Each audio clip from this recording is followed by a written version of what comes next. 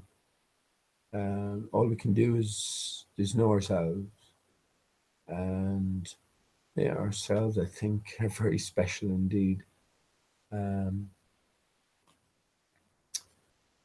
Yeah. Back to this. See, I have a habit of waffling. Back to this. How I know everything is flipped 180 degrees, or how I know that it's a rule based on something we can all sort of grasp that, you know, that's a sort of habit of the powers that be of flipping things completely. But I think I know where it goes back to. So you have the flat earth disk, and you're cleaving your way through the fluid. Imagine cleaving your way through your fluid here. So look at the shape. If I flip the disc 180 degrees, that's 90 degrees. That's 180 degrees. What volume would it prescribe? What do you think? Think about it. So here's your flat disc. Would it be better if I did it this way? Here's your flat disc. I flip it 180 degrees, so that's 90. It's 180 degrees. Simple as that. So imagine I just plonk this in fluid, and no matter which way I turn this, the fluid would sort of separate, and I'd be left with a shape. So plonked it in fluid. Just you can say that's a zero-dimensional disc, a really thin disc, and just flip it at 180 degrees. That's 90, 180. Okay, or this way. That's 90, 180.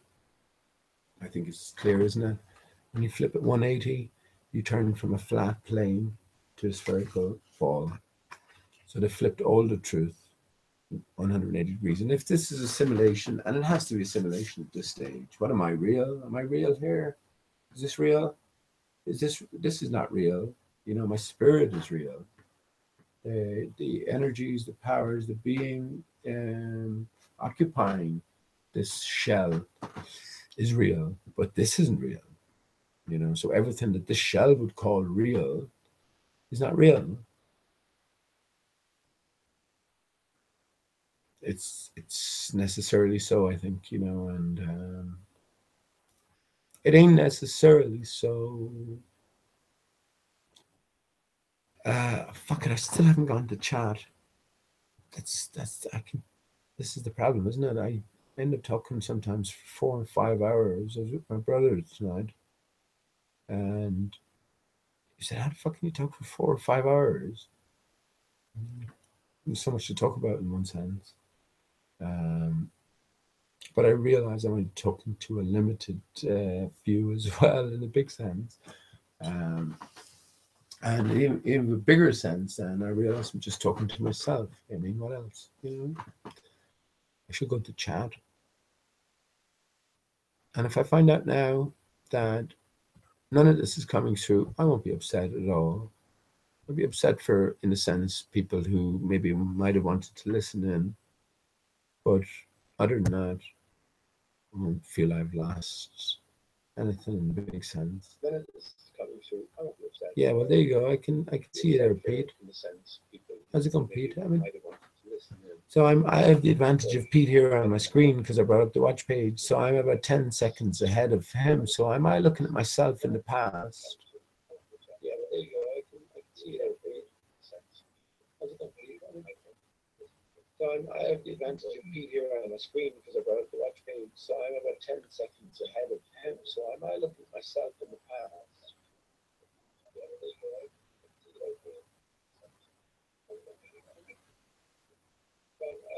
It's infinite regression, isn't it? So am I talking to you, Pete? Will you answer me? Yes, I will. Who are you, Dodo? Okay. I'm confused. How about you, Dodo? I'm Pete. You're Pete? I'm Dodo. So am I talking to you, Pete? Will you answer me? Yes, I will. Who are you, Dodo?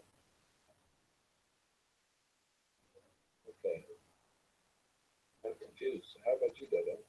I'm Pete. You're Pete? I'm Dodo. So am I talking to you, Pete? Will you answer me? Yes, I will. Who are you, Dodo? Oh man, I gotta stop this. I'm kidding. I'm kidding. I knew exactly what he was doing there, fucking Dodo. Okay, that's mad. That can get confusing really fast, can't it? I know, Larry. I know. I was kidding around there, man. I was just having a conversation with myself. So actually, because I realized I was having a conversation with myself initially, as I already mentioned, because it's just me talking to the computer here. Now that I brought up the watch page, I realized I was having a conversation with myself, having a conversation with myself. Crazy stuff, you know. Once you go down that road, Larry, I don't know. The only step after that is I don't know, dollar bills and strippers. I'm kidding, Larry. I'm kidding, man. I'm kidding. I have to say, very mucho thanks to Larry and uh, oh gosh, what's the guitarist? Your guitar friend's name, Larry? I'm sorry, it's not coming to me immediately now. I'm embarrassed that I don't know that. But remember the night we were on just doing a bit of jamming or whatever. Well, one of my favorite songs that I've written lots of songs. One of my favorite songs, and it's all about flat Earth as well, is the song that we started that night. It was it was a G to F transformation, and I can't think of the guy's name. If you put that in chat,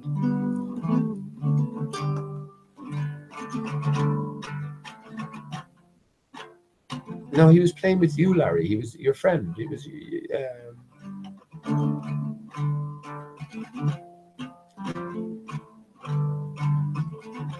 no, your friend the guitar. So you know you're having a few beers, a few cigars, a few women. He's in your basement.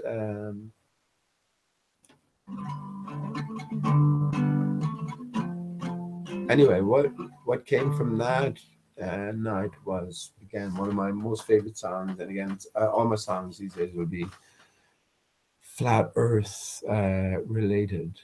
So Tommy, of course it is.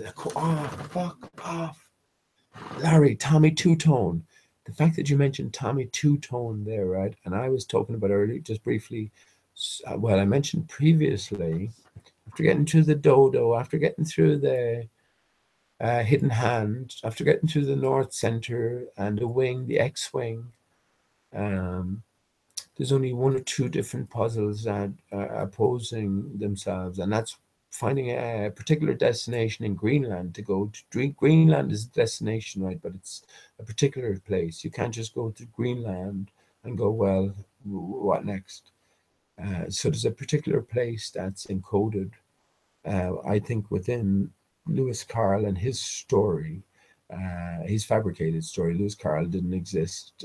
IPS is Lewis Carroll. Definitively, I know it. I know it. This is the part that he's playing. And again, just type in Lewis Carroll images, and you'll see a direct sort of a connection that will jump to you. But there's more connections than that. But that's the way I see it. Yeah. So it'll be encoded in that sense. But yeah, Tommy Two Tone. I just mentioned earlier on about Sword in the Stone and King Arthur, and what might that relate to? Just in light of everything, I guess I've learned.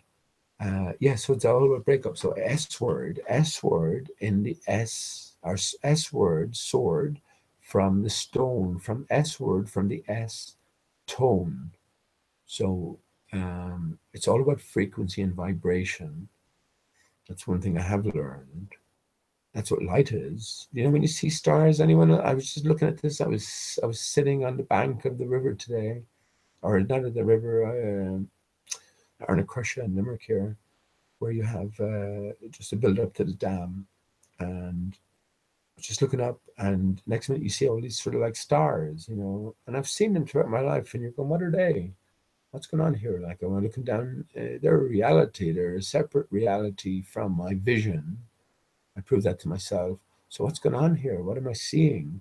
Well, it ties in with my idea of what light is, and what water is, and what the cloud layer is, you know. Um, so it's all about tone, it's all about frequency, vibration, and it's all about water. So yeah, just the synchronicity that you mentioned, Tommy, two tone there. I think it comes back to that in a big sense about the tonality of things. So it's all about the frequency, and of course, we have 432 frequency coming to the fore, especially amongst musicians, and many musicians in the past, especially when they had slow ballads, minor songs or whatever, would tune their instruments to 432 to evoke that sort of what would you say, extra emotion from you, you know. So the melody would resonate deeper, and I guess you can apply the lyrics down to the melody, but fundamentally it's about the tone. It's about the tone. It's about the tone. It's about the tone. Yeah.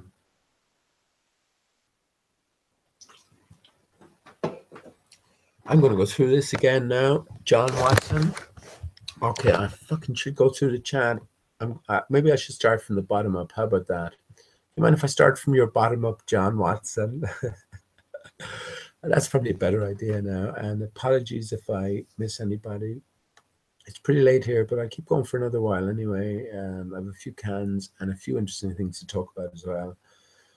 John Watson, how you doing, John? Good to see you, man. You're as constant as an ordering star, John, and I have never had any problem, uh, in honesty, with what you've had to put across in terms of your passion. So, yeah, nice. I'll say welcome, John, and I hope you'll join. Let's follow this puzzle, John. You'll definitely be interested in it if you hadn't seen it last night. I'm just going to go over it again because, again, I think it's so pertinent. Larry, how you doing, Larry?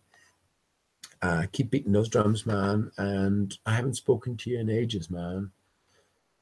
Yeah, definitely be interesting to hear your take on like developments, and I don't know, just your views in general.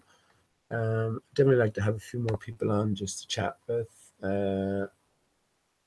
So anyone is welcome, of course. If you want to wrench, or if you want to have a chat, just let me know in the main chat, and like if not this time, maybe next time. So Nicholas Cabal, how you doing, man? Think you're a ball earther, but that's fine as well. Um, no problem there, as long as we're cordial in some sense, and once you don't cross the line, get personal. That's cool. The only reason I say that, not to make any presumptions or assumptions upon your character, is that seems to be the sort of general aspect to many bowlers or bowler entire, or at least consistent bowler antagonists at this stage. YouTube, how you doing, Ute? Good to see you, man. Things are hotting up, Ute, and it's certainly interesting times we're living in. I definitely think you could put out a sort of a mini PDF or something with some of the great fucking observations, and some of the great logical and intellectual challenges you've put forth, and presented in many different forms. Definitely like to see you on camera, or just chatting in general at some stage, you'd. But I also recognize, as well as I've said before, at this stage of the game, how can I go forward claiming to know anything definitively about anybody? That's not even to mind people showing their face outside of people that you have no other bearing on except the texts that they write, and their screen name and their avatar. So that's a very limiting factor. Let me just say about ADR as well. It was uncanny. It was uncanny just how how similar ADR and Anonymous Guest looked as well. I did ask them to show their ear, and I maybe I should. I'm not bothered about it. You see, I'm not invested in anything. So if I'm wrong about these things, I will put my hand up willingly. I'd be more than willing to put my hand up, and I was the other day. I even took my shirt off, but you know, all we can do in terms of any investigation is move forward with the evidence that is front and center that's presented to us. So then we can sort of push the in terms of our investigative route forward, we can push the boundaries somewhat. We can sort of go into risque territory and risk being wrong for the sake of finding out the truth. But if we do find out the truth and we realize that we had made an incorrect call and we have wronged a man or an individual, I will get down on my knees and beg for forgiveness, because I'm sure we can all relate to being wronged, and no matter what you said, no matter what you did, you couldn't convince anyone that this is not the case. You've been incorrectly judged, and that certainly happened to me a few times. And I'm sure I have, well, I've definitely misjudged ADR and that an Anonymous Guest. In one sense, it's still ongoing, mind you. I still have a few thoughts on that matter as to how exactly this all came about. It's too uncannily close to be unrelated. So there might be a different story to the matter, but I asked both of them to show their ears, and if their ears are similar, I mean, as in very similar, then there's something else going on. I have to say about Anonymous Guest, Richard Dreyfuss. When I was looking at you, man, and when I heard you as well, Richard Dreyfuss came to my mind. So just to put that out there as well. But I apologized wholeheartedly that I definitely got that call wrong. But I'm wondering, and I did ask Kathleen, I know you took the same position, or you took a position you can understand why there might be questions asked regarding the identity. And I asked the same of Kathleen, who I knew was a friend of ADR. And she said, they sound exactly alike. And it's the same with Jibby. Jibby Jeddah was a friend of ADR as well. And he said, they sound exactly alike, but it's not them. And it's fine if it's not them, but they sound exactly alike. This is where it comes back to Chris Truthseeker. Why he had no cause then to come in, all guns blazing, and say, you fucking crazy, for thinking this sort of stuff. When in actual fact, you were absolutely merited in having this belief. So I think maybe there's a greater game going on. I haven't ruled out that ADR and Anonymous Guest are father and son, but I also haven't ruled out the possibility that some actor has come in, got ADR down, got his mannerisms, got his way of speaking down, and just plays his role within the grander charade. And there is a grander charade. It's a grander game, it is a grander game. Even if I'm wrong about some things, I don't mind that. But I do understand that we are in Wonderland, and there's no escape in Wonderland. Well, only in your mind can you escape it, really. Only in your mind can you choose not to live again. Great line from a song. But, this is all about the individual and what the individual makes of shit. I know that I don't have any contact with any other individuals here, so a lot of it is guesswork. So I won't be too engrossed in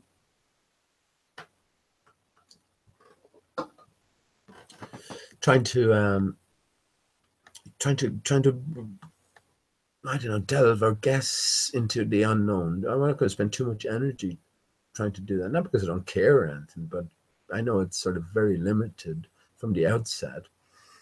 So so anyone who I'm speaking or who hears me or who I refer to, don't take any offense personally, because none is meant. So Chris Come Swallower. Okay, that sounds good. You're there as well. What's that say? Chris Comsoliver was dealt with by Larry Sebens. Chris is a male. Chris is a male. Okay, just let you know that, Larry. I'm sorry, I'm kidding. Okay, well, Multi-Tom, how you doing, Multi-Tom? I'm just flicking through very quickly. Yeah, good to see you all. I just started up one sort of impromptu, beautiful day here in Ireland. Not a plane in the sky. Well, a few planes, minor, just a couple of planes here and there, but not a chemtrail in the sky. But a beautiful day. When the sun was out, man, it was fucking pretty intense. The sun has increased in frequency, and yeah, I think I know what's going on. Okay, Rebel, how you doing? Yvette, interesting, Yvette. I talked earlier on about IPS being Lewis Carroll, or pointing us definitively in the direction of Lewis Carroll. And I said this to you before, Yvette. I think you're doing the same. And if you think via Princess Leia, Star Wars is intimately connected with the dodo and the hidden hand. Han Solo, hidden hand, yeah. X-Wing, well, the dodo underneath the wing, there's Paul's head, the walrus moustache. So again, integrally connected. So if you Google Lewis Carroll images, you will see a hairstyle in one or two of the images anyway that is identical to the hairstyle of Princess Leia. Again, this is the dodo's where it's at. If you don't realize it sooner, you'll realize it later, because all roads lead to the dodo. So, well, Jed, Skeptic Media, how you doing, man? You were looking for a truce at a certain point. I never had any war with you, Jed. You had war with me more so, and war with, I know, feigned war as well with the flat Earth inquiry in general. So I know the story at this stage, and you're all flat earthers. To be true, you,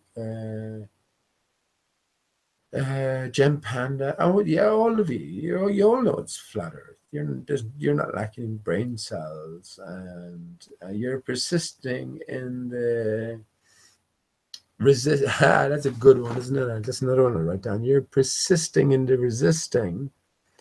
For no seemingly good reasons, but behind the scenes, or in truth, absolutely good reasons, because you already know the Earth is flat and stationary. Yeah, that's a good one. You're persisting. You are persisting in the resisting. I'd sing one more song before it gets too late.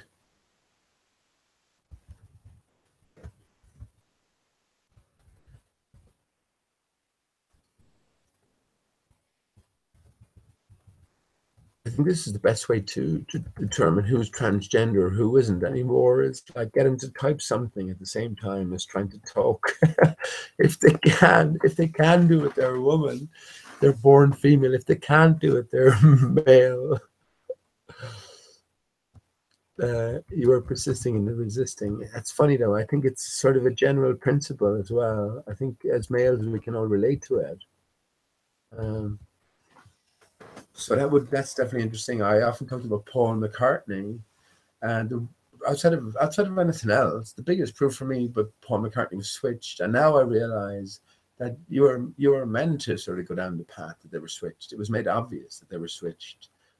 And don't spend your life fighting about it. You will spend a bit of your life fighting about it to the naysayers, the antagonists. But after a certain point, you leave them behind, and you should be moving on to the greater story. And there is a greater story. This is the greatest story ever told. Yeah. Oh, so sorry. Yeah, let me get back to this is the greatest story ever untold, I guess. It's told, but it's untold. So it takes a bit of connecting. But once you do make those threads, everything just sort of explodes into reality from a latent sort of position. So rebel, yeah, Yvette. S word, yeah, the sword in the stone, King Arthur, JFK, the killing of the king. So it's all about the North Center. So for we have to establish a hierarchy, right? So let me say hello first of all, Yvette, and yeah, I hope you're well. And just like everyone else, the same hope applies to you that you're happy and true. No matter what our endeavors are. So yeah, love to you and to all, I guess.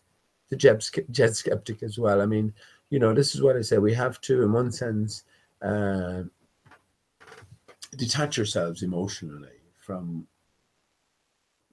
the resistance, I suppose. But we also have to sort of step back and maybe consider there's a different game going on and different. I've already called.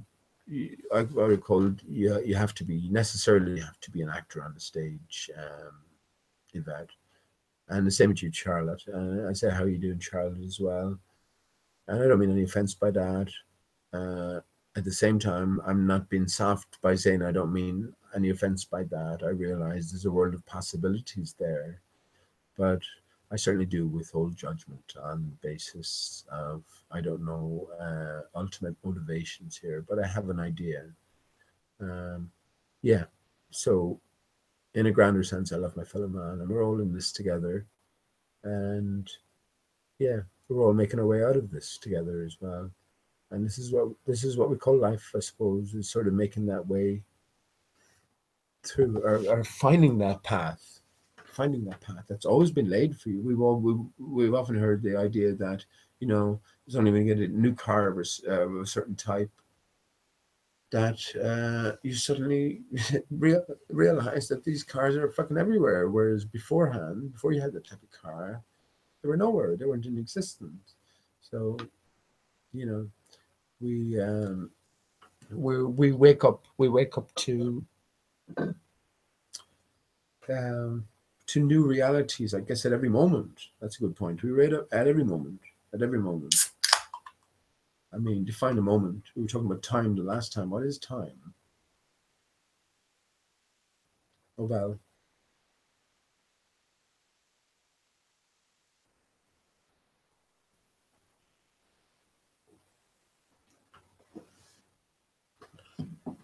what is time? All these fundamental questions are easier asked than answered.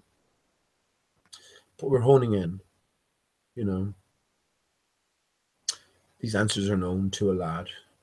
It's not just a few at this stage, and we do well to bear that in mind. So I definitely take it that you are privy to more answers than I am anyway, Yvette, and the same with you, Charlotte, and the same with you, Tone, as well. Tone Overdrive, how you doing, Tone?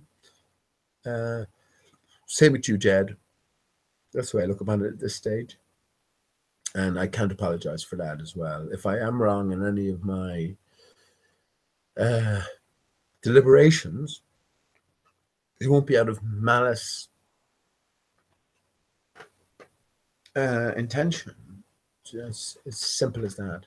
And that's why I don't have any problem apologizing to Anthony or anonymous guest or to anyone. If I have to apologize to Paper, Explanator, Chris Effie, absolutely no problem to me, because I'll know that I am reluctant to in the extreme to wrong any man or woman, any individual, but um, I also have to trust my senses. So if I move forward in an investigation and all things are pointing to a certain direction, well, then I got to go with that, you know.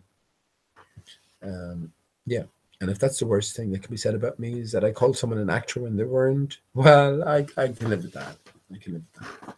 So, yeah, yeah. Greetings to all. Rebel, S word. Yeah, the sword, S sword in a stone. Happiness is a warm gun. Patricia Steer a girl is a gun as a clothing store. Um, Fig rolls, you know, aprons. Where did aprons come from? What are we hiding here? You know, again, it all ties back to a bigger story, obviously. And yeah, the fall of man is the division of us, the vision of man. Man is woman and man in one. You know, that's the original man. So it's not one is less than the other. It's just one is half of a whole. You know, male is half of a whole and female is half a whole. The male and the female, you get a full whole. Oh, you are naughty. But yeah, and so that's definitely the way I see it. And yeah, don't take any of this stuff to heart. I often talk about the Chad as well. I'm anti-wrench, and for the most part, you know, the Chad is transient, and when it goes, it's gone forever. So you can be tolerant to a certain degree, but I mean, we have no power over a fellow man, for goodness sake. None of us have. So if we're aware of that, um, yeah, things will flow in a different manner, I think. But that's all too prone to being abused. And this is where we run into problems in life, I guess. You know, that perceived power that you get, I guess, from having some sort of presented authority. I guess, you know, you're sort of, well, you're separated from those masses now. Oh yeah, that's I'm a fuck it. I have a habit of not finishing what I was talking about. But yeah, so yeah, just to connect that in what I was saying earlier on, the conundrum that's, you know, we can sort of work our way through ourselves. You're the king of a kingdom of 10, and you know there's two bad apples in there, but you just don't know their identity. Um, how do you rule? You know, how do you rule if you're honest? If you're honest, you know that there's no separation, there's no difference between any of, you know, your kingdom's inhabitants and yourself. But yet, you know, if you don't take steps, these bad apples will lead to you know, a barrel full of woe. It will collapse your kingdom. You know, so do you take away the rights of the individual who is the 8 individuals who are innocent for the sake of the greater good, um, or do you let nature take its course and realize that you have no authority ultimately over anyone else and see it go to rack and ruin? It's a difficult question, isn't it? It's a poser. It's a conundrum. Let me just get a cigarette here.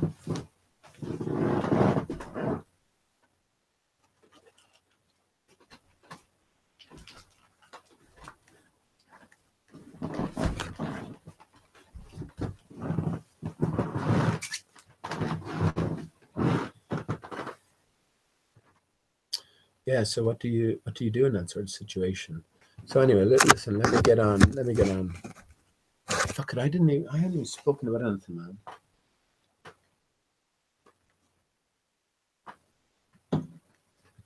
I haven't spoken about anything, but that's my habit anyway, isn't it? Skim over certain things, and I always sort of get back around to them anyway. So I was going through chat. I'm sorry. I should probably go a bit more respectfully through it. Yeah. Yeah, Charlotte, how you doing? And Jonathan Doherty. I know there's Jonathan Doherty as well. So I assume there's a slight difference as well between you. How you doing, Jonathan? Good to see you, man. Let me get on to some. Oh yeah, see, this is what I'm saying. This is what I'm saying about comments, right? I don't give a shit anymore. I don't give one shit anymore because it might be the most boring of times, right? And someone might, I just ask someone a question. That's what I'm asking lately as well. If I say to you S word, what does that mean? And I asked that to my brother tonight. And the answer he gave me was brilliant. It just, well, it was sort of further on answer, and it just went. I went, you know. So at any stage, an answer can come. Not to say that my conversation with my brother was boring or anything like that, but if I don't go in with any expectation, or actually, it's worse to go in with expectation. So if you go in with expectations, you'll be sort of more prone to leave when your expectations aren't met. So if you don't go in with any expectations, you never know what sort of jewels and gems you found. I found a real gem tonight. So yeah, let me move on. Let me move on. It's getting pretty late here, although time for me sort of means something different again. I'm just laughing at Peaches Yoda of Flat Earth. Well, okay, not just Alice in Wonderland in bed knobs and broomsticks. The bed is flat. I mean, that's what I'm saying. We have to laugh as well, and I can certainly laugh at those type of comments as long as it's not too rude and naughty. You know, let's be tolerant. It's only when known antagonists come in and start talking nonsense and insulting personally, then you got to take the step, I guess, if you have a wrench. Again, anyone who wants a wrench, just let me know, and I will certainly oblige. Dell is here. How you doing, Dell? I'm going to go through the Joe. I'm going to go through the you'll like this if you haven't seen it the last time. I'm going to go through this puzzle again, and what I'm saying to you is right. We have to, if you think about all the stuff I've been talking about, and we sort of take a step back, not get too engrossed in the details, then we'll be able to see this plot that's been laid out for us. We can follow that to fruition, and it does come to fruition. And anyone who's been listening will see that it's impossible that this is not connected to what I've been talking about anyway, regarding the dodo and just regarding the greater picture. So again, I'm going to go through this. I don't even want to do this as well. I mean, not in the sense I don't want to do it, but I did it already. But I think, oh, hang on now, how am I going to get that up? I think it just bears repeating. So we'll see these direct connections. This is where we've been led. So we've been led at every step of the way. But if we remember that we are the real power, you're the only one that knows you in your life, you know. And again, every other authority or perceived authority all claim to be subservient to you, to be serving you. So let's take them at their word. You know, let's find out exactly how powerful we are ourselves. And I think once we start questioning these things, then why isn't okay, one thing is not showing up here when I tried to share a screen. Then I think, you know, then we'll come to fucking true realization. But you have to test these things. Everyone has their own. Why isn't that coming up now?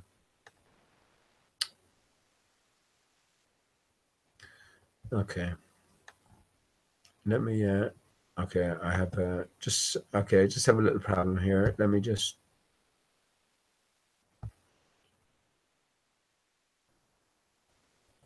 it won't come up on Paint for some reason. I sort of needed to come up in Paint. It won't come up in Paint for some reason.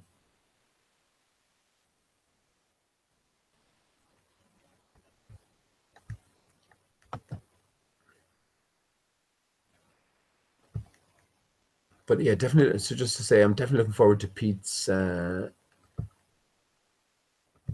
Chris's version of that song. That should be great, and a great way of sort of parodying an established musical composition. You know, just in a collective sense. Suggestions within the chat to place appropriate words wherever, you know. It's I think it's a great idea, fantastic idea. Hopefully, Pete, if you're listening, that next step is to you and Chris just to compose an original song, you know, and put your own. Again, it's all about flat Earth, isn't it? How could you compose anything now at this stage and not have flat Earth in mind? Impossible, isn't it? I should think. outside of the dodo, of course. You know, dodo's always first in mind. My brother came up with a great one tonight. No, that's not coming up, man. Fuck's sake. Actually, you know what? If I just if I take away the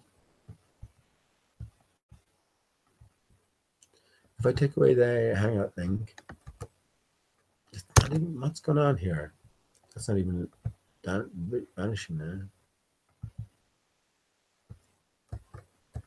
No, it's not even going. It doesn't even matter anyway. I'm just going to share the whole screen, and hopefully that comes true then.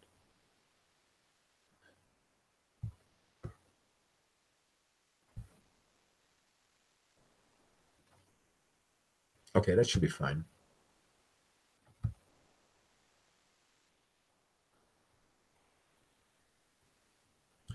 Okay, can you see that? Yeah, you can see that. Lovely. Okay. So I'm going to quickly make my way through this. This is Economist, 2015. Now, 2015 to 2018 is 3 years. 3 is the magic number. The one thing I forgot to talk about last night was the, whatever you might think this is, the Earth, the Sun, and the Moon, 2 different faces. I say the Sun, there's no moon. The moon doesn't exist. All there is a sun. How can we incorporate that into this thinking? That's a different avenue of investigation. But what I'm saying here, we can see all the world leaders. This is an important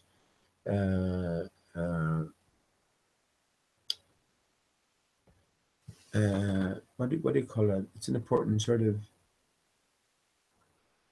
Actually, I'm just trying to think. Who are they telling here? You know, whatever we might decode here, I think it's already known to most of these people, and most of the people in the know. But this is definitely an important distribution sort of center for encoded truth, if you will. But yeah, you could spend hours and hours going through the different breakdowns, the different interconnections between these different characters. You know, you get a massive list of facts on Napoleon here in the back, or Obama, obviously. Meet who's that? Hollande, Francois Hollande, David Cameron. Look at David Cameron with the pig jumping out of him. You know, get a massive sort of collection of facts and try and interconnect them all to come out with a grandiose story. But it's a lot simpler than that. The truth is always simple. So look, we have the Pied Piper here, right? So remember that. We have Alice at the front, right? I mentioned that earlier. Alice is overlooking this whole charade, overlooking the whole theater here. Patient as ever.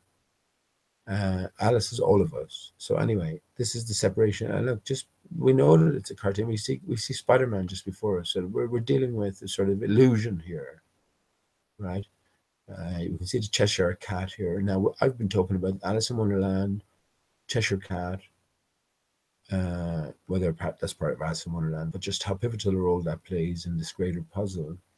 And the reason I brought this back to bear again is because I looked at this a few years ago, and it was in relation to flat Earth as well. And I was trying to say to people, have a look at the front here. They're telling you with the rugby ball Earth, in terms of its shape. And again, all about games, ball games as well. I was thinking about golf, and you're hitting a golf ball. Think about the design in the golf ball and the sort of bespectacled nature of the golf ball itself.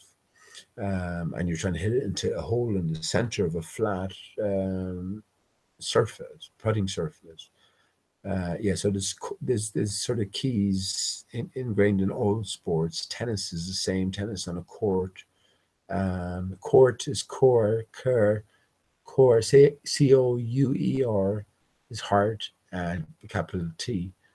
Well, capital T is the cross, as from my reckoning anyway. Capital Jesus died on the cross. X marks the spot. Core is at the heart. Core is at the center, and that's court. So that's just tennis as well. If you look at the tennis ball, it has the yin and yang on it. Yin and yang, what is that? You might say, well, I've seen one representation of the yin and yang when it has the sun and the moon sort of combined into one, and that's very revealing to me anyway, because I'm definitely of the mind that everything's just about the sun. There's nothing else. There's nothing else except the sun. Meteor showers are just where the sun meets the barrier. If you have, I mean, it's like that's what I say about the barrier, where the barrier meets the land, uh, meets the water. Then you have this icy conditions. You have this drip, drip sort of continuous action. So I do say we're living in an ice rim, but yeah, when the sun comes along and disturbs it, that's why the ice rim is where the ice rim is because of the path of the sun. So as the sun moves from the outer peripherals to the inner um, locations, the inner strips, I guess, Capricorn to tropical Cancer and back again, well then the conditions at the boundary are going to vary, aren't they? So when you introduce the sun or reintroduce the sun, then you'll have, I guess, dislodging of ice-like particulates, I guess, from the barrier itself. And this is where the regular meteor showers come in on the annual. We have the annual meteor showers. So all it is just the surface is like your freezer, like the freezer of your fucking fridge. It's just icing over. So if you turn down the temperature, or if you introduce a new sort of component in, the conditions are going to change at the boundary. And yeah, this is when you have these ice falls, and that's all I see them as the ice falls. So yeah, the sun is everything, and then you have the ice falls. The planets, for me now, the planets, the stars, the moon, everything is explained by the sun, the central light energy, the lightsaber, bouncing around on a contoured surface. And the nature of the contour is most important. It's not a hemispherical contour. It's again the north center is isolated, and we live in a contoured barrier, which all the way around the north center, which begins low in the north, rises high at the equatorial areas, and then back down low again. It's sort of a toroidal field in a broken sense, I suppose. And yeah, as the sun travels its annual course, then we get different conditions at the boundary between the electromagnetic barrier that's holding back the waters beyond and this realm. So anyway, just to hurry things on a little bit, because I did go through this last time. So many different interesting things here, but we have to simplify everything, right? And it's only when you have a sort of a little key going into it that it becomes more decipherable. You know about Alice, right? Or at least we're sort of running with the idea of Alice being okay. Hang on a sec. I'm gonna have to pause it a sec.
Okay, sorry about that. Yeah, so we simplify it, right? Um, we could spend ages going through, and indeed many people have done, going through all of this sort of stuff and trying to make all of these different connections. I think one of the connections Dave High was talking about is the people who are in color here were Illuminati or elite, and the people who are in black and white are not. No, I think that's a diversion. It's much more simpler than that. All the best codes are pretty simple, you know. It's only when you see them you go, "Damn it, why didn't I see that at the start? Because I was overcomplicating things." Right. This is where it ties into Paul is dead. Everything ties in here.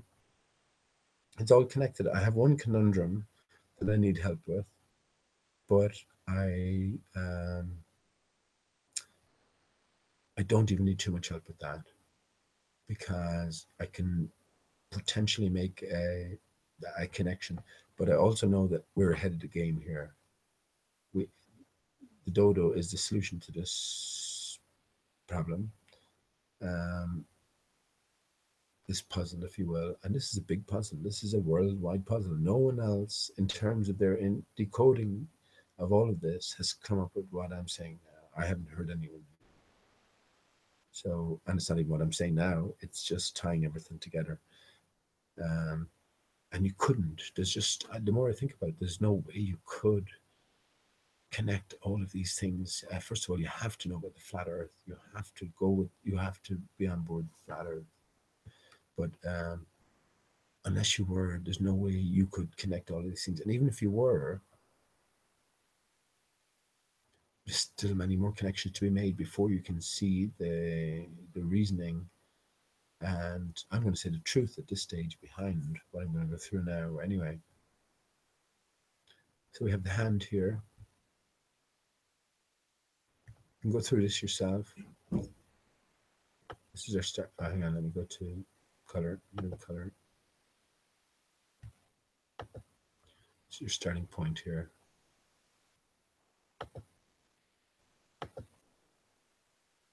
That's not good, isn't it? I go green. Okay, I'll go green. This is your starting point here. Yeah. So, just like Paul is dead, let me zoom out. You like this, Dave? Hi, if you're listening, or maybe you're listening, not live, but that's your starting point there. Initially, the whole setup looks like Sergeant Pepper's, right? There's just a very reminiscent feel to it.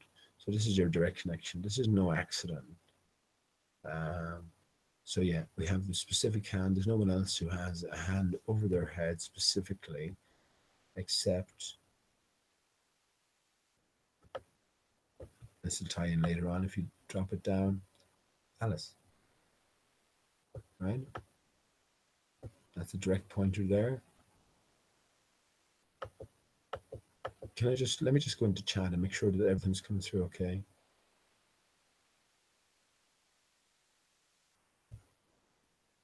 Yeah, that seems to be coming through grand. Lovely, lovely.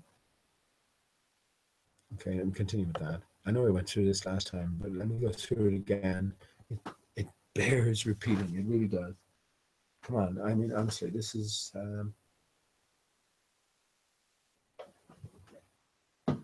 these are big connections. So I'm just saying, I don't want to be doing this alone. I don't want to...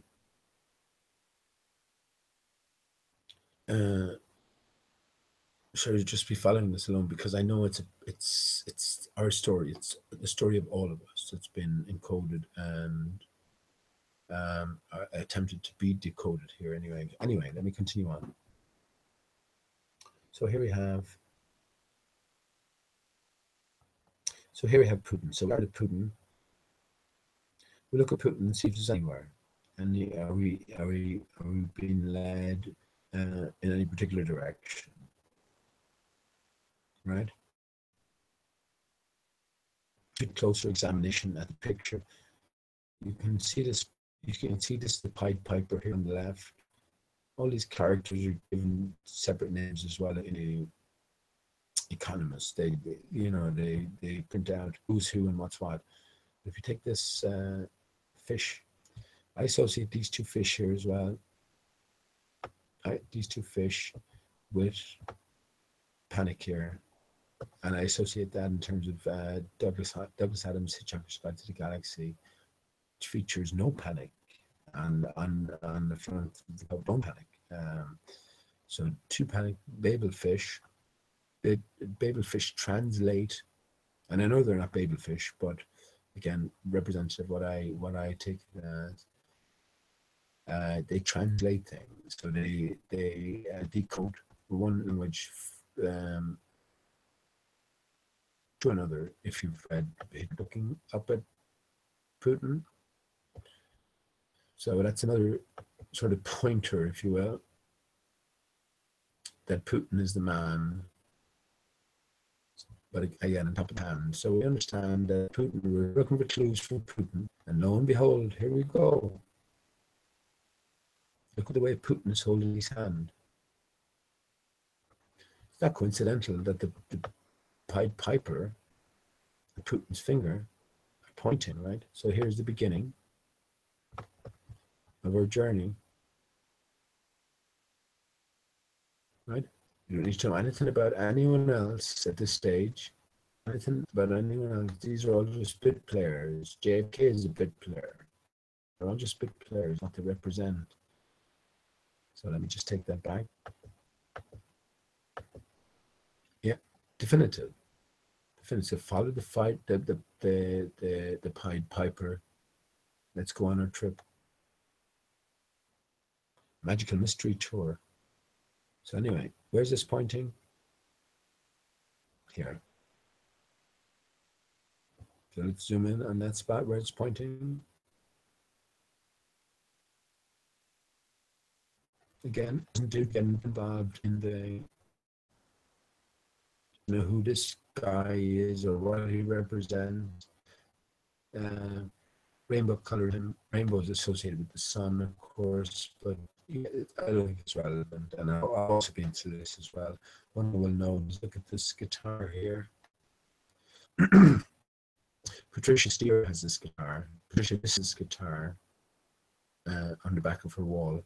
And anyone who's looked at Patricia Steere's shows has seen her, well, may have seen her going back to stand next to the guitar. As she goes back into that room, she gets smaller and smaller. She gets tinier. And it's almost as if she's a miniature inside in that massive room. I've seen it. I saw it live when she got up out of her seat and went back. It was almost like Alice, this girl here, Alice in Wonderland. If you remember the beginning of Alice in Wonderland, where she had the occasion to both enlarge and to shrink. So that's just by the way. So anyway, so we look at this boy. Any clues, any directions he might be pointing us towards? Well, yeah, it's pretty clear, isn't it? Here we go. He's pointing us towards this. So we might ask what that is, right? Well, that's very interesting in itself, isn't it? Let me just say, first of all, this is the center point of everything. In front and before everything else, we have a turtle with all these little points coming out of him, as if to say there's something missing off the back. Well, what could be missing off a turtle's back? What do we associate with a turtle and a turtle's back? Well, in flat Earth realm, might go to the elephants. 4 elephants. Funny, 4 elephants as well have 12 legs. No, that's. I was thinking funny. 4 elephants have 12 legs, but each elephant has 4 legs. So I'll reverse with that one. Isn't it funny that the turtle there is naked looking?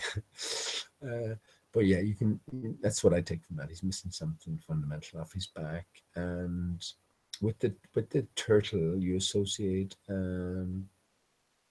Actually, I wonder if we zoom in. I just got a glimpse of something there. Turtle. Is that a hint of a map on him? You can see blue, light blue areas. You know, the orange areas for desert areas, light blue areas for sea areas. We have the green areas. I think so. Now looking at that, I think so. Looking at that, this is what they're within the coloring. They're telling you that the turtle is representing possibly something else. So yeah.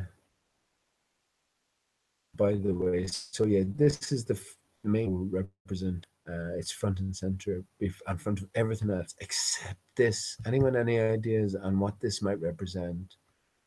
The tip of the beak, I'm thinking, but also in terms of Alice, the needle, the pin. We have a spire, Joe, in Dublin, as you know, and I think this is commonplace now throughout Europe and throughout the world. So, what exactly does this spire represent? See, what I'm saying is Alice as well. Everything else is going on behind Alice, so she's sort of overseeing everything in a sense, or separate from everything else. So yeah, this spire though, and this ball, I can I've decoded. I think why the ball is before Alice, but what this spire is the one thing that I'm well, one of the one things that I'm looking for ideas about.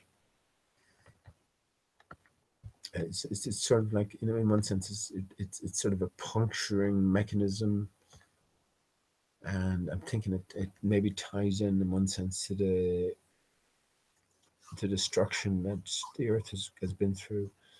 Um, but anyway, yeah, any ideas on that would be appreciated. But yeah, we have the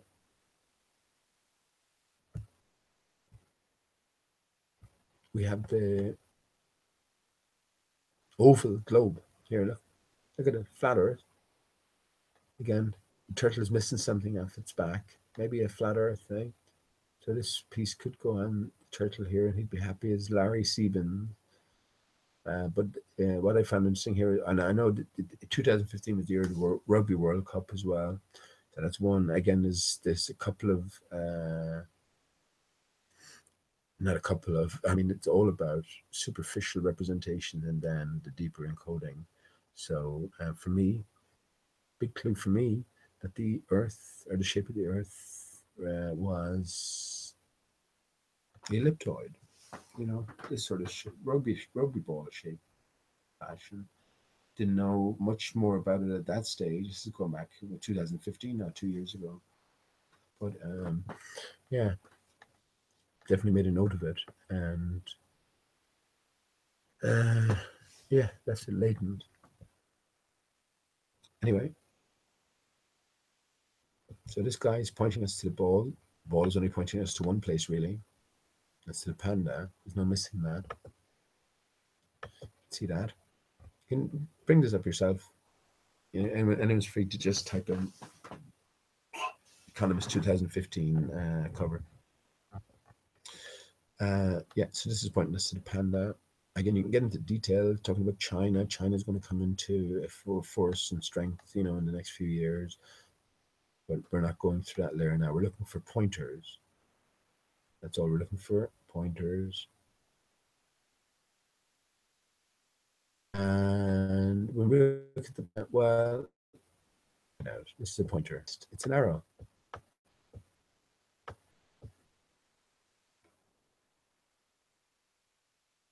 Move that, you'll be able to see definite arrow.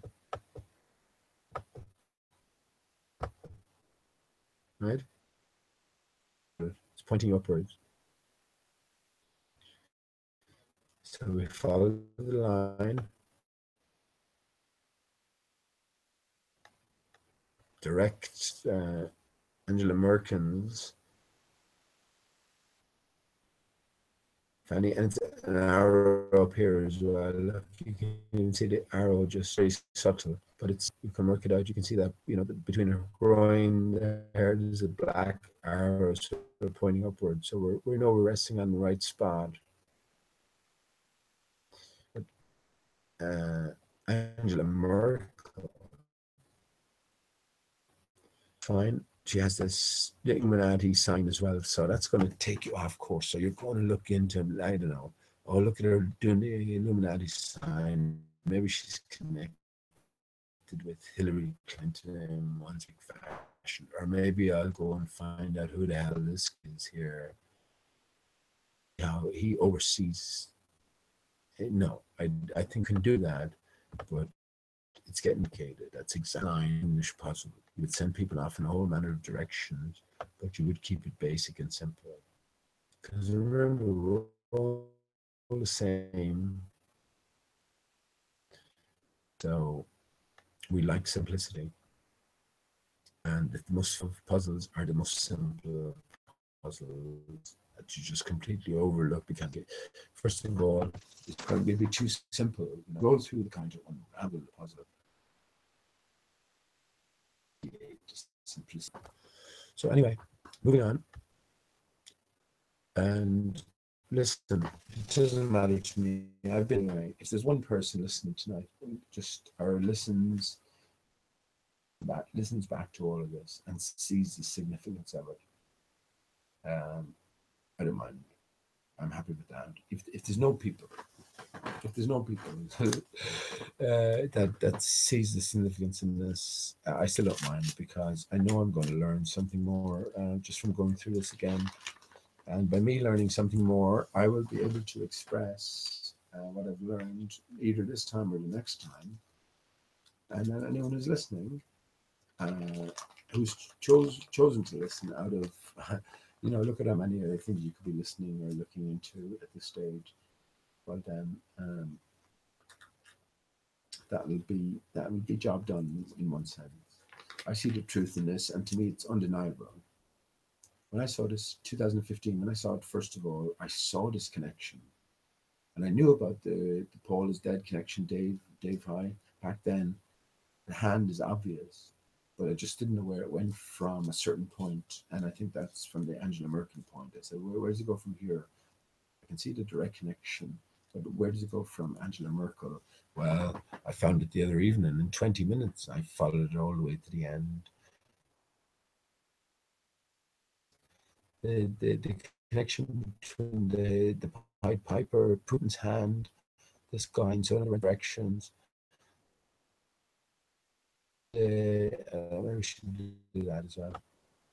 Let's put that the on his chest up to Angela Merkel's spot. That's clear. There's no dispute in that. So where do you go, Angela Merkel? It's pretty clear when you look at it. It's amazingly clear. So anyone who's looking in, maybe you might hazard a guess. Again, I don't want to go over this again. And when I finish this, I'm going to tell you that my better prompted me tonight. When you hear it, I mean, it just ties it all in. We're definitely on the right track. There's no denying it. So yeah, give you a few more seconds just to see Angela Merkel. We're always being pointed. We're being pointed in one direction or another. So it's like a maze. That's exactly what it's like. It's like a maze. So we're being prompted to make our way through the maze and see where you end up. Who's the important figure here? You see every figure. So imagine taking out our knowledge about Alice in Wonderland. If we didn't know that, we wouldn't know which character to jump to. But now that we know Alice in Wonderland is significant, wouldn't it be funny if all the arrows were pointing us back to Alice in Wonderland? That would be too much, wouldn't it? It would be too much to be coincidence anyway, or just happenstance or chance. There has to be a design, especially on something as prominent as this. So, anyone? Anyone? Bueller.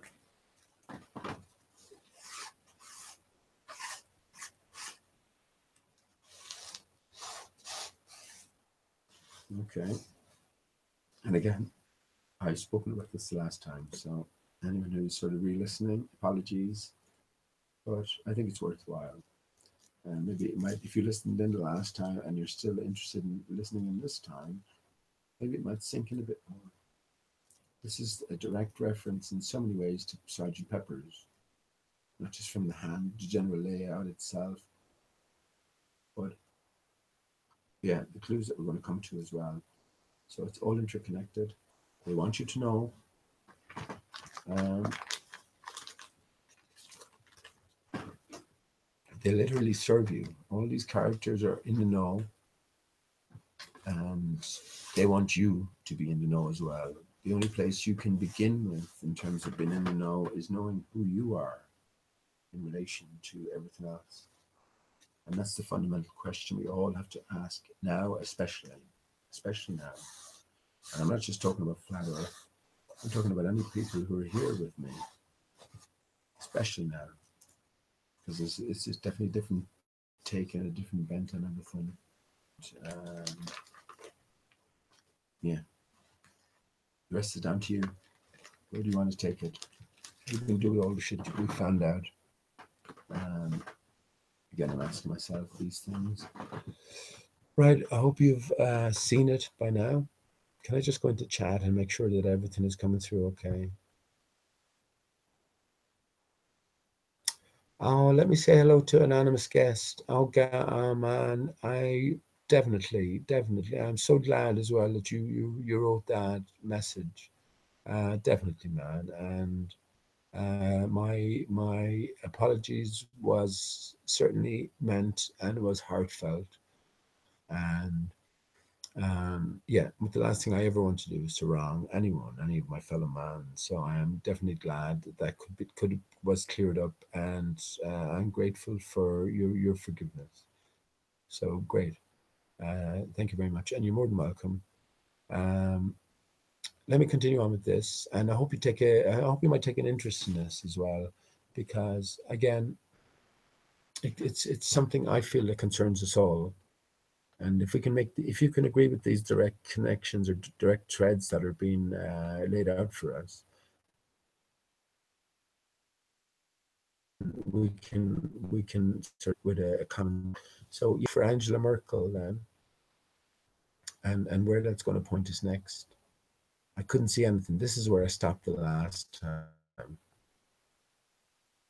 That's definitely where I stopped the last time. I couldn't get any further, and I didn't have any context for anything the last time as well. It's about 2 or 3 whenever it came out first. I would definitely pipe it down to the small guy. And I was talking about flat earth then as I got the ideas elliptical, and I got to here, and I got up to here. I think I'm not sure if I spotted the arrow on the panda's chest. So I either got to the panda or up to Angela Merkel, and then I was at a full stop. I didn't know where to go from there, and just left it. Any context, and so many different possibilities. But yeah, how could you miss that? Look at the hand above anything else. It's a fucking hidden hand, isn't it? I know it's a shadow, an Obama. It's the shadow. Why isn't this? Hang on, look. That tells you that your your this shadow is pertinent. Isn't this guy's? No. So this shadow is important. But look at it. Look where it's pointing. It's pointing in a specific direction. This way. Denying that that's pointing that way, right? Let me take it off. Look at it. There's no denying it. You can't say that. Yeah, come on. It's just a shadow of Obama's hand on his. It doesn't fit in outside of continuing on Angela Merkel, and look where it's coming from as well. from Merkel. And look where it's pointing this way, and this is a thumb down this way. But it's pointing this way. Over, we meet this guy here. Right, excellent. So once you meet this guy, we'll zoom in for a little bit of a closer look.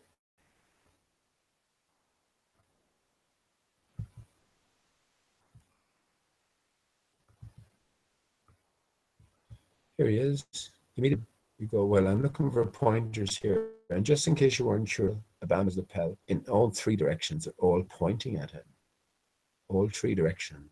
This, look at this lapel. It's blue. It's this part, the upper part of the lapel here. It doesn't look, part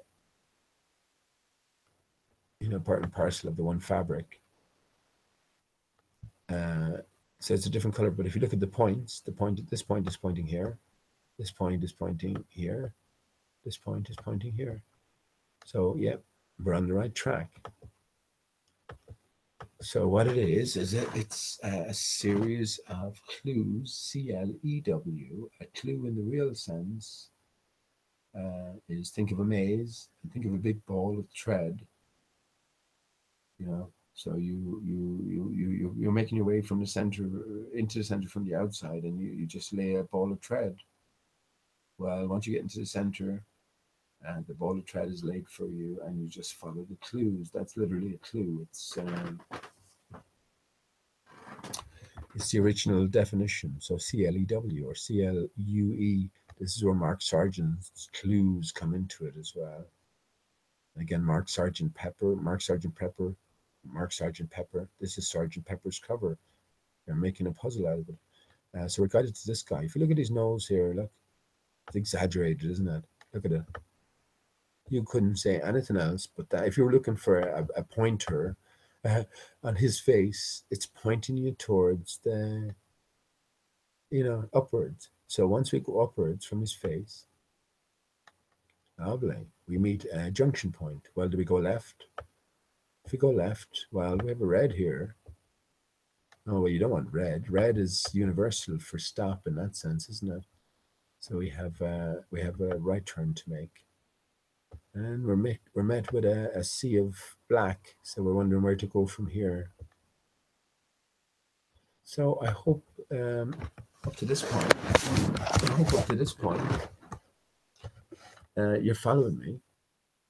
This is a definite clue, and I'm telling you, I don't care if you take this seriously or not. It concerns each and every one of us, and these clues are laid out for us. So you can take an interest in it, or you can't. I think if you're a flat earther, there's an obligation on you to take an interest in this, because this is sort of beyond flat Earth. The Gleason's map takes us to the dodo, and it's not the other way around. The dodo takes us to the Gleason's map. So what I'm going to do now for 1 second. Looking for another while anyway. I fucking never get much covered, do I? I have loads of stuff that I could talk about. I even wrote down that I wanted to, little possibilities that I wanted to talk about, and I never get to talk about them.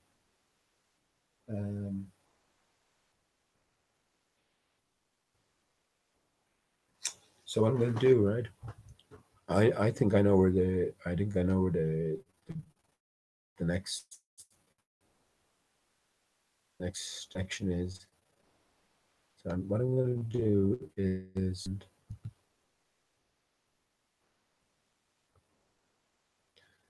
I'm just going to zoom and just see if there's anyone with any suggestion we might go next. A definitive.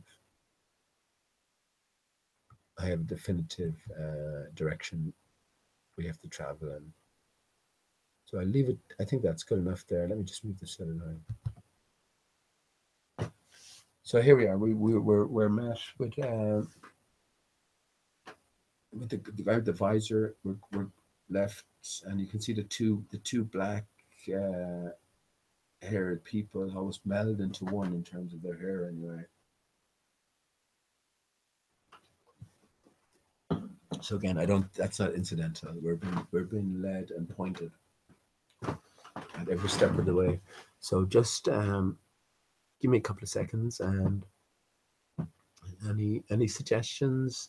I think I know. I know where to go from here. But anything occurring to anybody that I might have missed?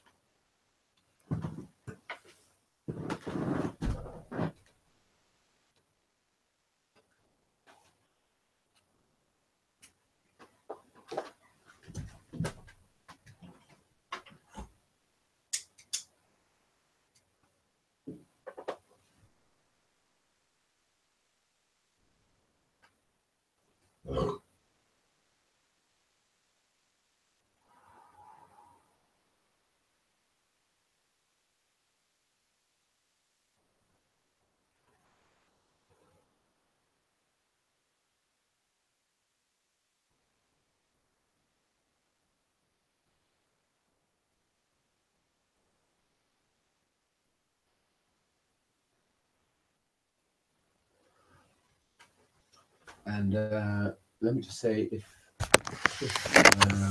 if Millennium is listening in, I have a great one for you, Millennium. Um, you're gonna love it. Definitely gonna love it. In relation to the 88 and the Back to the Future, the point you must reach to sort of affect a paradigm change or a dimensional change, if you will. So you're definitely gonna love that. If you're listening in or if you're listening back, I will tell you what that is at the end here. But in the meantime, any suggestions where we go from here? Where do we go from here?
I just remind people that this is the especially in the material world. We're in phase 10 at the minute. We went from nine. Or the idea was to go from 9 to 11. We're in phase 10, and that's why you have X's everywhere. So this is the pinnacle of the material world, and it's sort of a presentation for decoding. But this is available worldwide. This same message is encoded into this for those with eyes to see. I think those with eyes to see, those who know already, know exactly what this means. Fundamentally, everything else is just theater. Mind these people are just characters. No need to delve into the past of anything.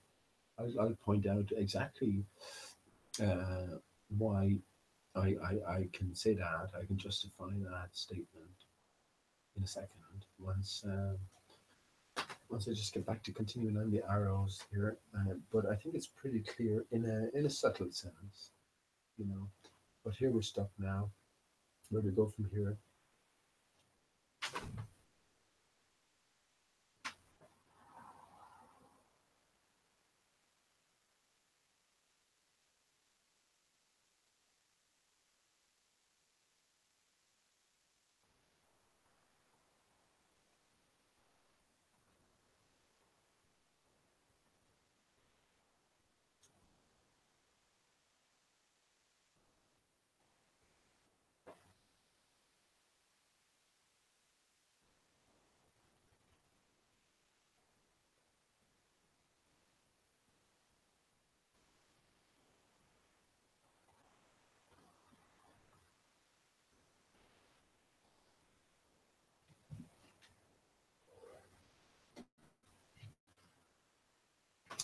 Oh yeah, again, I always get around. I always get back to.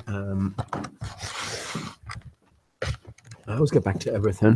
That's what I was saying about this new form of communication. The standard norms are out the window. You know, when someone says, "Well, you have to obey this law or this statute," and you ask why, they say, "Well, because it's the law of the land," and you say, "Who has given? Who claims authority over me?" And they say, "Well, oh, the Minister for Justice." And you say, you know, whatever. Who is he? Etc. You know, it's all false authority. It's all perception. And when you ask these pertinent questions, you find out that, yeah, your satisfactory answers are lacking. So anyway, let me go into chat and just see if anyone can work out where we go from here. Anything, Brenda? Ah, fuck's sake. Okay, I don't know what I'm doing wrong here. Maybe I should present to everyone. Okay, that should. Ah, for fuck's sake. You haven't seen any of this.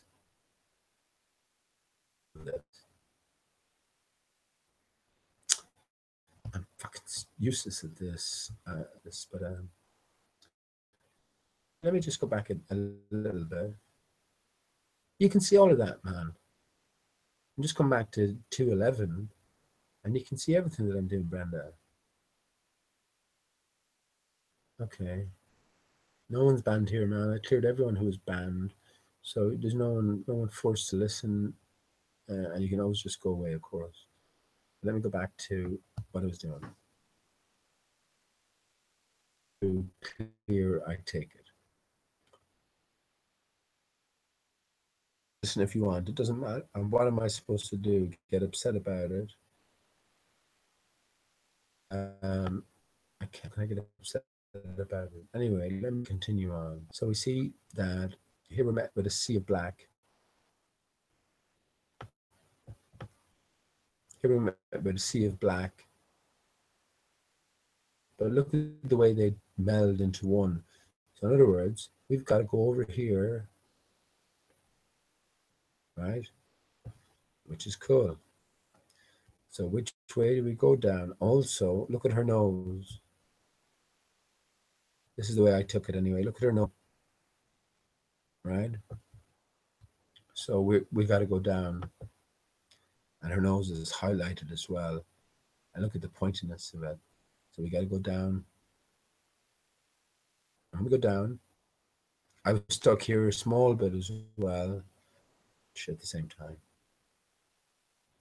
When we go down and we're looking for a direction to take, here we have an arrow here, look.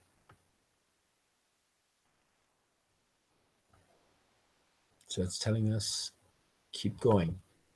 Yeah, you can see it. The shoulder connected with here. And again, everything here is placed meticulously and mindfully. So we can go with it. So again, this is telling us for me to go down here. Again, another arrow here, look. And that's even, look at that. I never noticed that before. That's just telling us the same thing. It looks super sort of pasted. I know the whole thing is pasted, but this doesn't look like a natural image. So we're being guided in a certain direction.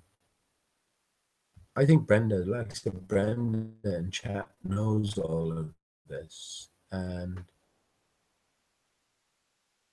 you're just all about the structure, Brenda, aren't you? But I mean, this is beyond you and beyond your capabilities at this stage, or anyone for that matter. Is there anyone that can challenge me at this stage? No, there's anyone. Best challenger to date I could think of in terms of bowler antagonists. Paper Explanator had to be the best one. He outranked Rumpus. He showed that as well. Outranked Quartus, Negatorex, etc. I can't. Who else? Sean Herford, I would have said. Res rhetoric, colors, paper explanator. I would have put down as the biggest challenge, and he he was certainly no challenge to me, man.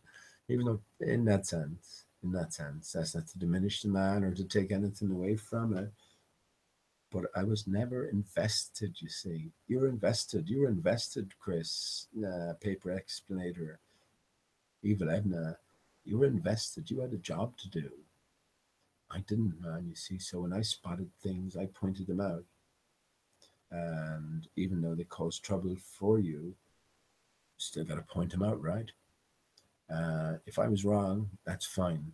If I'm wrong, I don't mind, man. I don't mind because everything I come to think, and every position I'm at is based on good. Actually, I'm just after seeing something here now. Before I continue,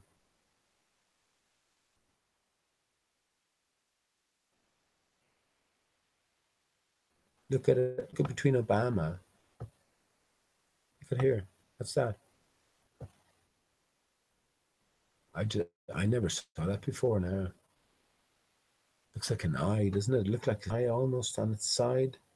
Interesting. Interesting. And look at its positioning. Top of the range magazine that's sold worldwide, and it's owned and you know um, directed by the likes of the Rothschilds or whatever. You know, there's the hidden hand is all I'm going to call them now. It's just a hidden hand. It's just a one entity. But look at it. It's very reptilian, isn't it? Let me flip that just briefly on its side. Look at this.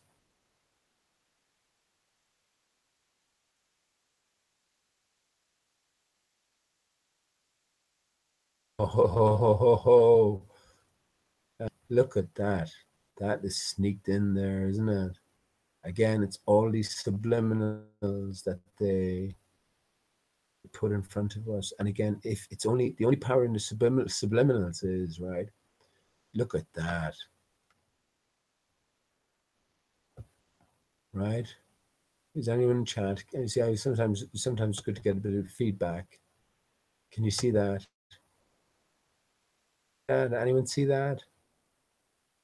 Any feedback on that? Look at that. That is a reptilian eye, or at least if it's not a reptilian eye, it's sort of subliminally um,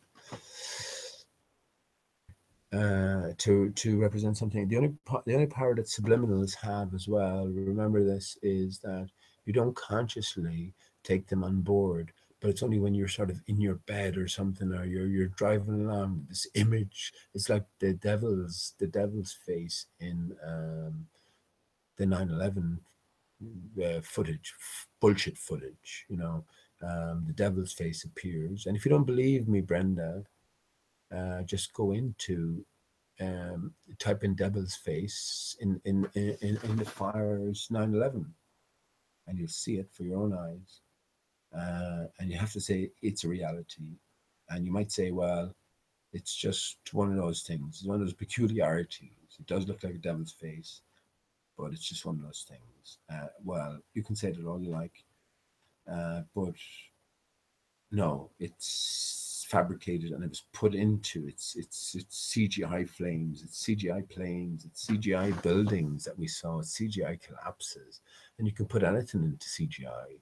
That's why the 9/11, everything about 9/11 was so cartoonish in terms of the physics and in terms of the graphics that were presented to us. And of course, you know this well enough as well, Brenda. But yeah, it's the power of subliminals has not been able to relate to when that picture of the fucking devil flashes in your brain and you don't know where the fuck it came from. Whereas, in fact, it came from you watching the television on 9/11, but you didn't recognize it consciously. Subconsciously, you did. And then that's where it has its power. It hits you all of a sudden and you don't know where it came from. And then you go, grand. Whereas me, now, if I look at, well, let's say I looked at the 9/11 footage and I can see the devil in the face and I know where it came from and I know why it was encoded like that, then that has no bearing. If that comes to my mind while I'm sleeping next week, I just go, oh yeah, I saw it there. Some asshole just put that in there to fuck with me. So that's all you can say, Brenda. I mean, listen, you're welcome to come on next time I'm chatting. You're welcome to come on, and um, I will, as long as you reciprocate, I will treat you respectfully, and you can have a discussion on pretty much what you like. I guess it could be flat earth centered, but I do warn you that it'll probably make shit of you in about 10 minutes. So be aware. Uh, Again, I would take it if I was having any sort of argument or discussion or debate with you, it would be from the point of view of you coming from an honest aspect. So you're trying to find out the truth. So you're questioning all things. If you're going to be dogmatic on something and be only vague about sort of explanations behind certain phenomena, that's not going to be good enough. I've gone well beyond that, as I think you know as well. But otherwise, absolutely willing to give you an ear and um, allow you to represent yourself in whatever manner you like, Brenda. So if you want to let me know in chat, maybe for next time, not tonight because it's pretty late here. I might keep going for another while, just because maybe people who are watching afterwards look at that eye, look at that reptilian eye, because they definitively reptilian, but you know that's the that's the immediate impression it gives anyway. And the reptilian aspect is an important aspect that we're all still overlooking. We're all just still brushing aside. I don't certainly don't brush it to the side anyway. What is the nature of our reality? What's the real situation? I mean, even with reptilians, if we were to accept reptilians were reality, get over that hurdle, then the immediate fucking impression that's in our brain is that these are all negative and deadly, primitive, sort of base creatures. We have to get away from that as well. It might be the case, but it mightn't be the case as well. And if we talk about Aeon Aton and his own testimony, and hopefully I'll have, I apologize, Aeon, and please don't take it personally or anything like that, that I haven't been in touch. But next time on, we definitely, you know, it'd be great to have a little discussion here, and I mean, talk about that and other things as well, you know, because this is all about us decoding reality, just sort of making our way towards finding for ourselves an accurate picture of reality. Um, you can look upon Brenda there. So let me just go back to that. So you can see that's doubtless. Look, that's why. How the fuck would that be in Obama's? Why would that be on the front page of a magazine that sells millions to high-end dealers, if you will, the elites of society? Why would they have that encoded here? What the fuck else could it be? Again, it's a subliminal, and exactly what the subliminal represents. Well, and your thoughts, right? Let me go left again. Get it back straight. Anyway, getting to the rub. So we made it down to here. Revert line. I take off that last line.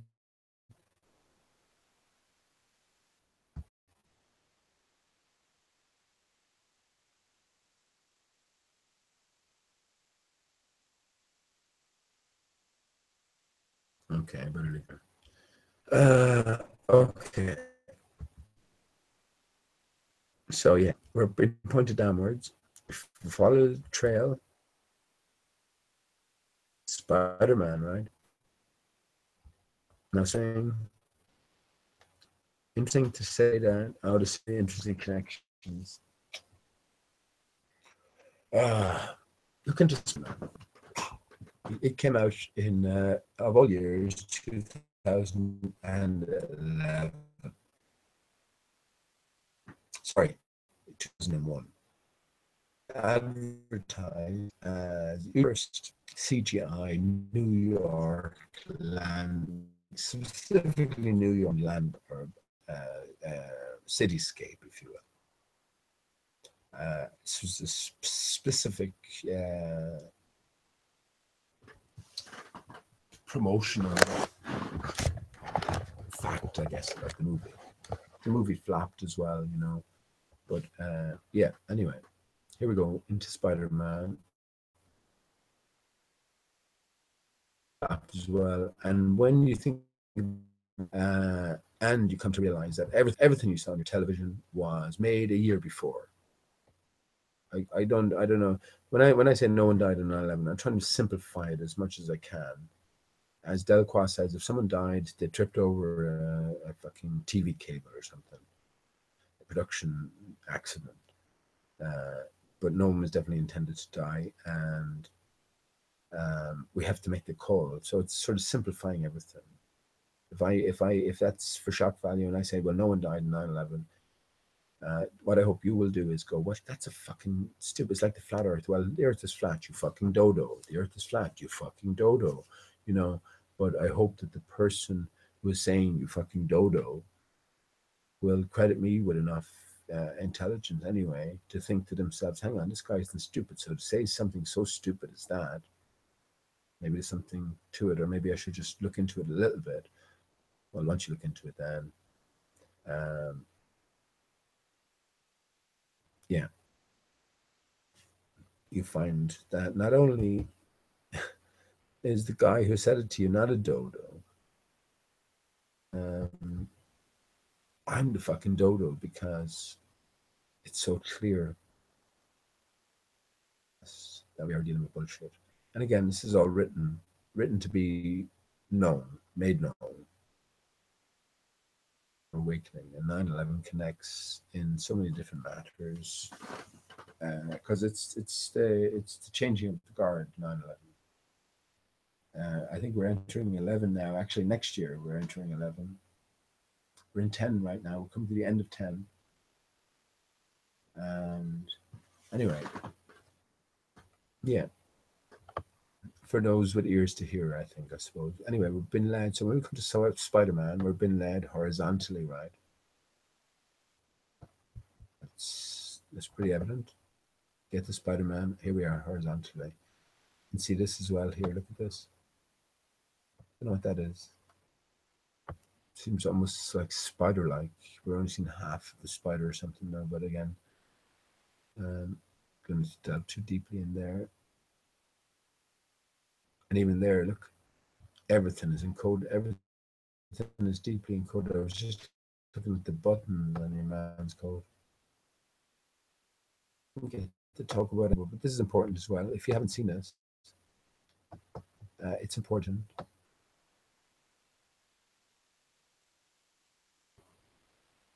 Because it's so high profile. So I'm getting to the point.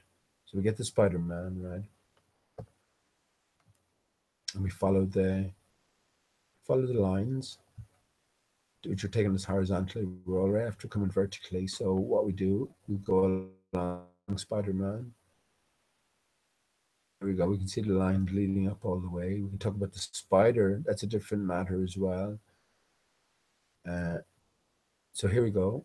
We can follow Spider-Man all along. We can see actually a few things. He has his hand in this guy's pocket.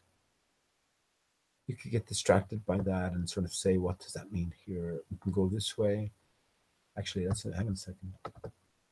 Let me just see if it's worth going that way. So he has one hand in this pocket back here. Well, as you can see, actually, look, as you can see up the back, they're all leading towards this side, aren't they? As opposed to this side. So just to clear that again. You can see that we're all being led, and yeah, this is actually good. So I'm definitely sure I'm on the right path. But as regards his hand, Spider-Man's hand in this guy's pocket, I don't know who this guy is.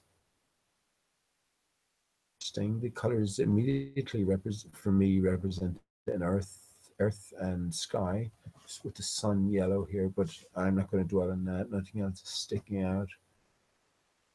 Although I'm sure Tim's encoded this great work gone into this. Let me just, by the way, comment on David Cameron here. Look at the pig emerging, David Cameron's pocket.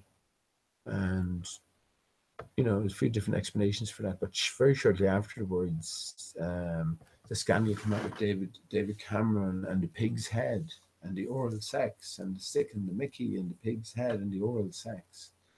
I mean, what's this about? What's this in connection with? Well, again, I think it's all part of a greater game. It's in one sense maybe us bringing those who are paying attention back to this image itself. But yeah, that's a definite story. It was a big scandal. David Cameron, pig's head as a sort of I don't know, Masonic ritual, an initiation ritual. He had to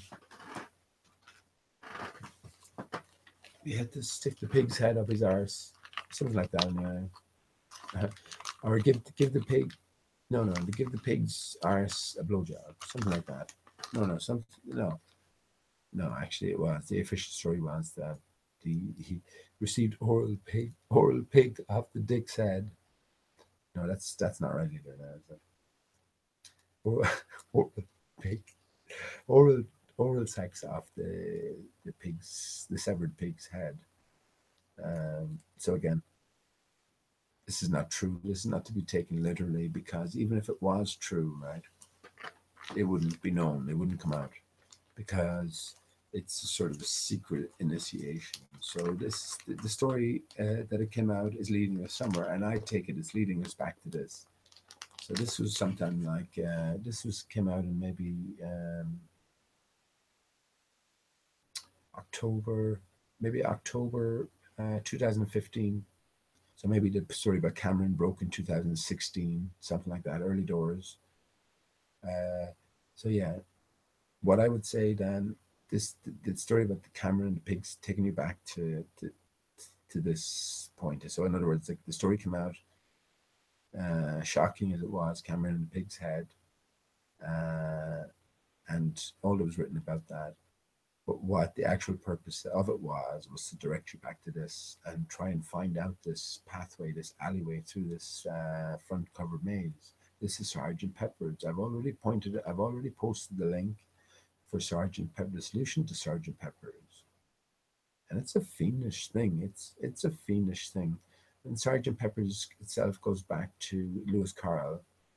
So that puzzle is ongoing for at least, this puzzle is ongoing for at least 120 years. And I say it goes back further than that. This is a puzzle that goes back 419 years, 420 years next year.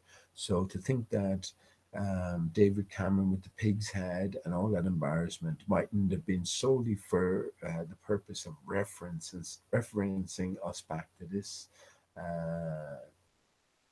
capture here, this front cover, is not beyond the realms of possibility to me. And indeed, I say it's most plausible. I indeed say it's probably fact. This is the whole purpose of it. They're all playing roles. It's all role playing in a grander game. Let me continue. Spider-Man. So we've made our way to Spider-Man. There's a force here, and let me zoom in a small bit. So again, I just think this is important, right? Anyone listening, even one person who realizes the significance of this and takes it further, that's cool. All of the lines going this way, right? So we're being guided this way. We don't need to go upwards. Now, at a certain point, as we go up here, we can see a fading. It turns to black almost, but lo and behold, we have a hand here. So the hand is pointing us down, of course.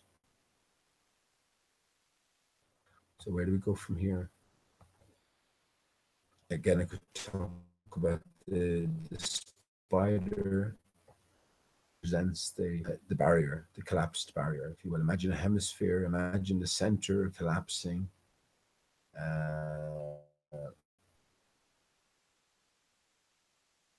Center spider-like in and around central core.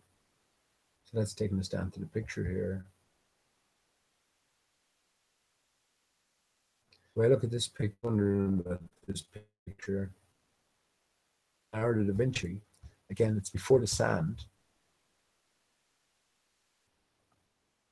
No, I shouldn't say again, because you might have heard line before a piece, because we're asked to think.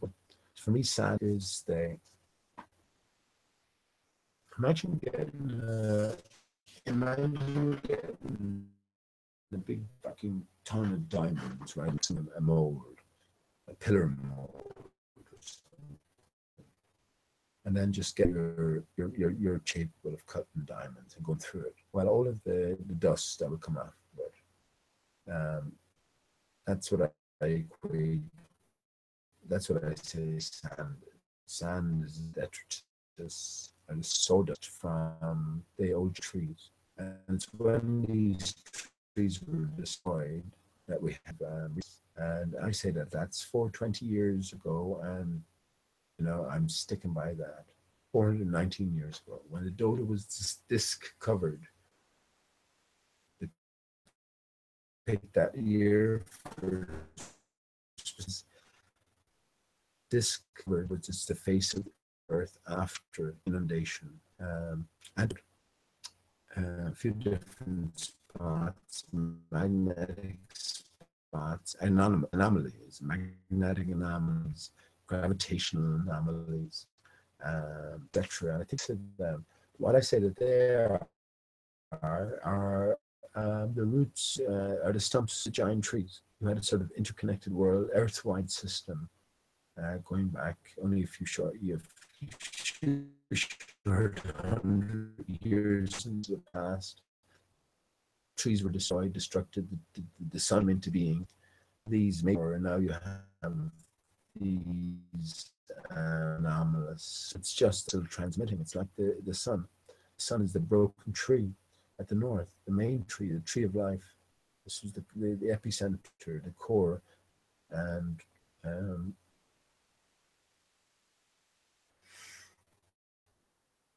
yeah, it was destroyed.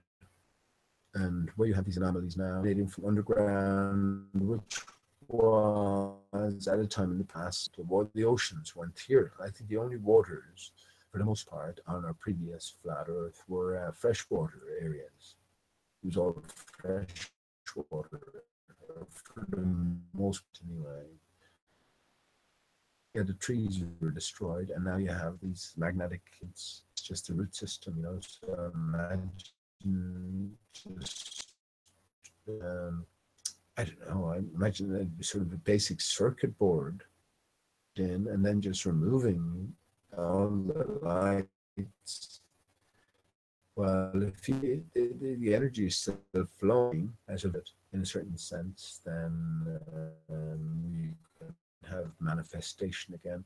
That's fantastical as it is. But anyway.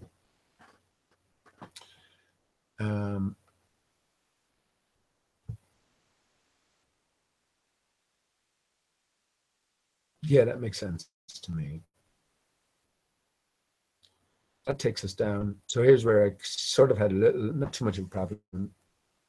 I realized everything ever since flipped. I didn't see any direct point towards, but we're in the vicinity of Alice. And if you flip this lady, then she'll be looking at, I don't see any better, clearer connection here. I think the connections are good. There's a few connections that are weak. Let me think about the weak connections. This is strong. These are strong paths here. Look, that's a strong from the Pied Piper down here. Oh, we're strong to Merkel. We're definitely the arm is strong here. The shadow pointing us in this direction. This is definitely strong with the red going. You can't go this way. This is it's pointing. Yeah, and so it's strong. It's strong here. That's what I'm taking it. It's Spider-Man here. So up to this point, and then you have the hand pointing down. Where would we go from there? Right, let me just do, and it's Leonardo da Vinci, and I say Leonardo da Vinci didn't exist as well.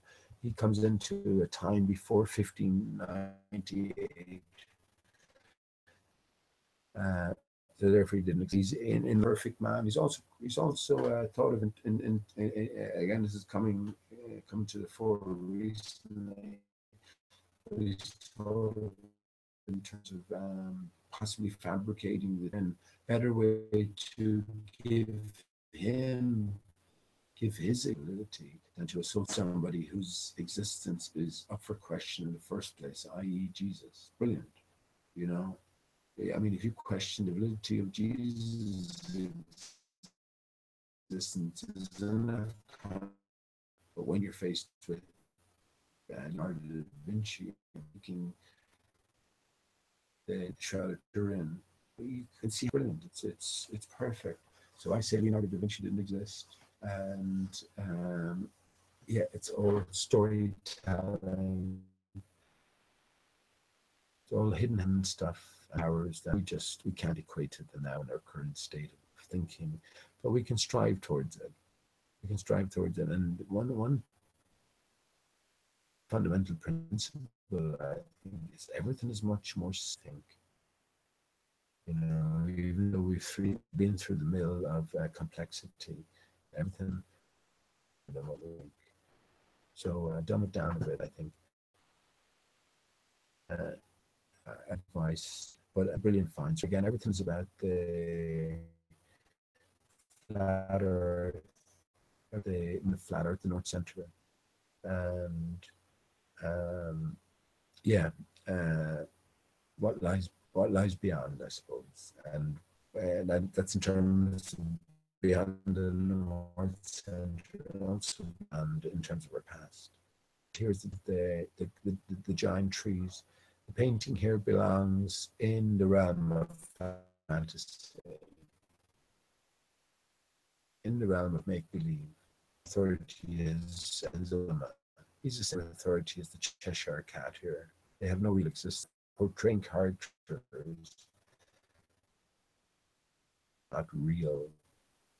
So this painting belongs to that, and Leonardo da Vinci is credited with this painting. So what I've basically taken this to mirror it,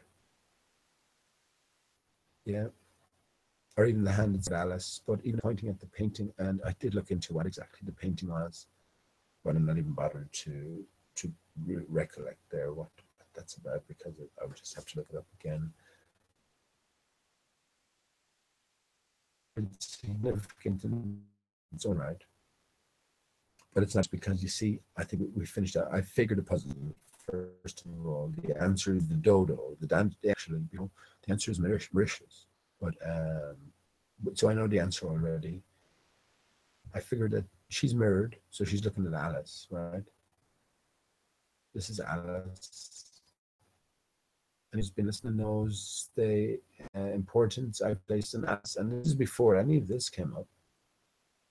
Everyone here, let me zoom out. You can see, look, and she's in a real casual pose, just observing. Alice was up that out when I was reading she was fearless. You know, she didn't, and Alice is all of us. She didn't cower away or back off of any sort of confrontation or any new challenge. And yeah. We can see here as well, Alice is maintaining a figure or a stance of how would you put it?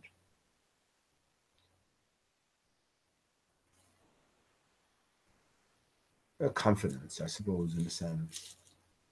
Bemusement, maybe in another sense. But separation, certainly. You know, she's separated from everything else except a few things. If we draw a line, let me just draw a line directly across.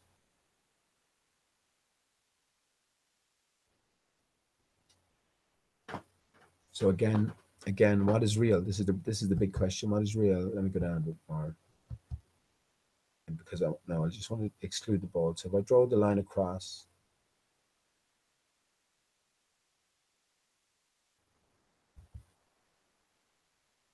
so Alice is in front of this line. So everything after Alice is more significant than Alice in one sense. So that includes this ball here. That includes the turtle. That includes the earth, which is fine. Um, and that's perfect in itself in terms of what it represents, because perfect. That's perfect.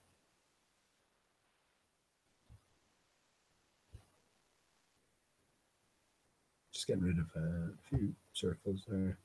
Right, that's perfect. The only thing I haven't figured out yet is what this is about, and this is bugging me because Alice again in chapter 3 of Alice in Wonderland with the dodo, Alice got a thimble. She pulled out a thimble from her own pocket and she won it back as a prize. What would you use a thimble for, except to sort of protect your thumb from needles when you're sewing?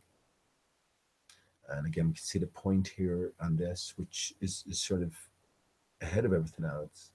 So it's beyond everything else. So we need to decode what this is. In Dublin, they have something called a spire. And I know that there's a spire or an obelisk. If you think about even the Leamington Spa meeting there, there's a big obelisk or a big spire or spike in the center. So I have to wonder what a spike is or what's going on with these amber colors is usually impending danger, isn't it? And what I was thinking, well, of course, I tried to incorporate everything. If there was a destruction, um, then there was a destroyer. I think about a bubble. A bubble can be burst by a pin, isn't it? A needle. So, yeah, this is before the turtle, right? So the turtle is us. The turtle is Earth. Again, the turtle. You have the turtle, the elephant, and the flat Earth itself. So what that in symbolic form would represent is the turtle, the sorry, no, in symbolic form, it would be the turtle, the elephants, and then the flat Earth above it. So it would be the turtle, the elephants, and the dodo, right? If you found them all together, that's what it's representing. And indeed, I did find them all together. I knew I'd find them all together in relation to the dodo. The dodo was said to be discovered in Mauritius. And giant turtles were also associated with the island. And I knew that there was elephants somewhere. I knew there had to be elephants somewhere. And yeah, only recently, and I showed it last time, it was up for auction in Christie's or whatever, an elephant egg from the elephant bird, extinct and native to Mauritius. So this is what we're dealing with here. The representative, you see, here's the thing. Alice Alice is real. Fantasy is fiction. Fantasy is fact. Fact is fiction. Alice is looking on into fiction, and we know this is all theater. It's all theater. Put in or in. It's not. It's all theater. Um, all of it. The reality lies within the fiction. This is where Alice in Wonderland comes in, and I hope you're waking up to this. This is not fucking my story. Like, it's not my story. It's all of our stories. So, this is the truth of it. You know, none of this is coincidental. All of these different connections are not incidental. So, yeah. So, truth is to be found within fiction. All of us, Alice, are in Wonderland. Within Alice in Wonderland, we're pointed to Alice in Wonderland from all directions. Within Alice in Wonderland, specifically, we're being pointed to chapter 3, where the dodo comes in. The author himself, Lewis Carroll, Charles Lutwidge Dodson, was said to identify with the dodo And indeed, he was said to have a stammer himself, so he often pronounced his name as Charles de Dodgson, Dodgson. That's telling you in itself. Lewis Carroll never existed. Lewis Carroll is the hidden hand, same hidden hand that wrote the Bible, the same hidden hand that wrote the works of Shakespeare. And um, the three biggest sellers are the three biggest books, or worldwide. The Bible, the works of Shakespeare. Guess what's third? You got it, Alice in Wonderland. That's not my fact.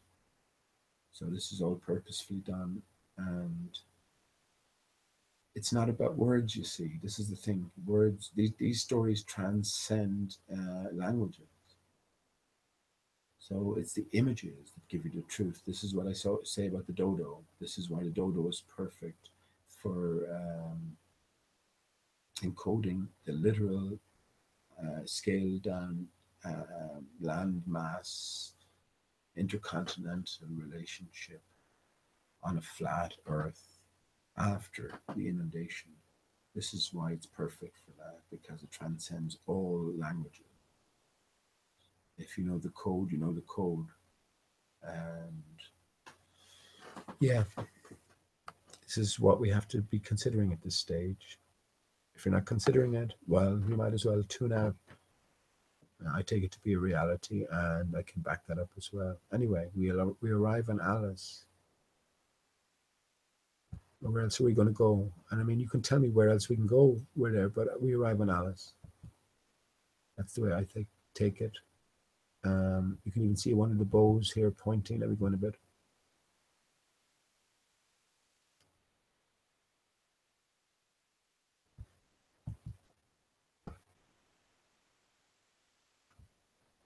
Yeah, you can see one of the bows pointing. I know you might say it's vague, pointing at. It's good for me. So then what we Alice, all of us, looking at the Cheshire. It's interesting that Lewis Carroll himself came from Cheshire. Daresbury. Yeah, everything's encoded. The dodo is encoded. Literally, you're losing everything. You take everything as metaphorical or referential, you will guess. That's the simple truth. The biggest thing, dodo. My brother Andrew came up with a great one tonight. He said, "The truth."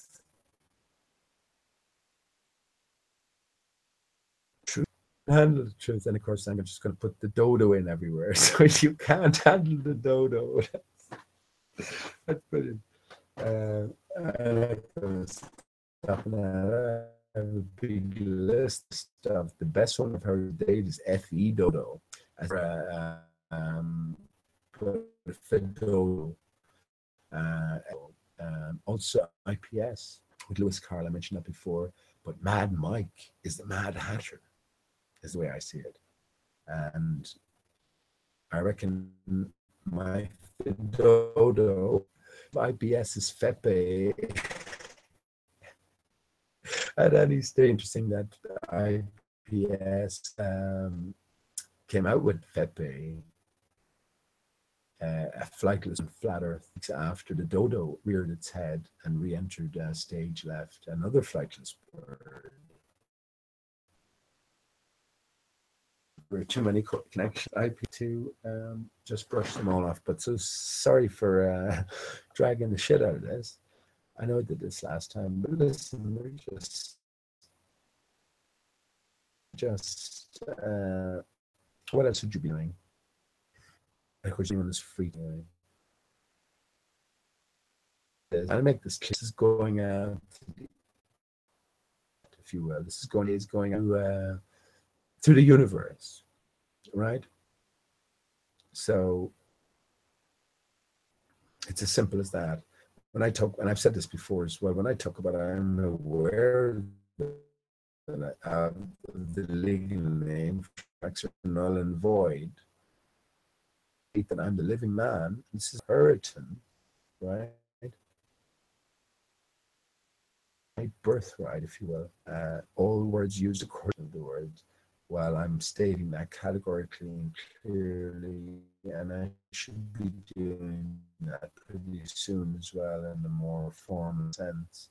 But yeah, literally, this is what anyone who wants to claim authority over me, that's worth, bring proof, or had bring proof, else it's going to cost you dearly. So this is the idea as well. I'm not speaking to anyone in specifics. I'm speaking to everyone in general.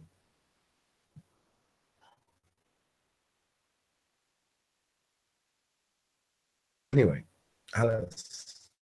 So Alice is looking at the Cheshire with his Cheshire grin, and that's fine. That's tying us directly to Alice Wonderland and her encounter with the Cheshire. At this stage, especially when this was printed, too many details. As I said, I read the whole of Alice in Wonderland, and I'm so glad I did. You know, it might have been boring for some to hear and childish for others to consider. But even if you look at Alice here, look.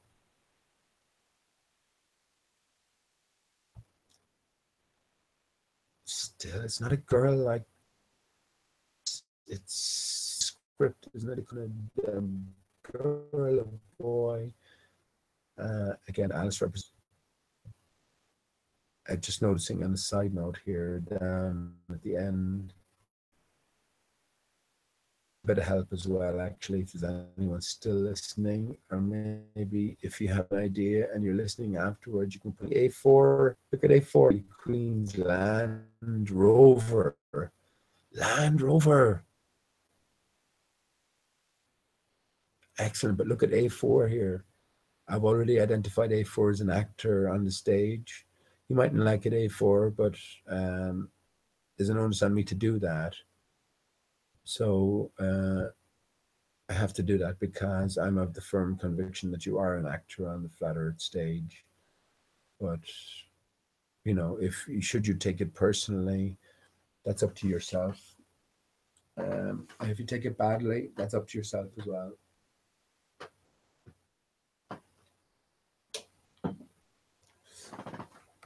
But that's just a, by the way, A4 there and a Land Rover.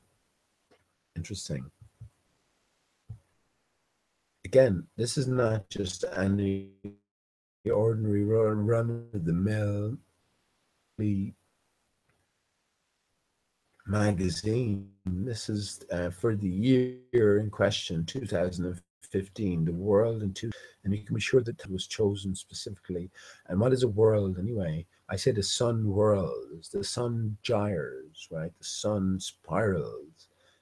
Based on what exactly it is. It's located at the North Center on a floating island.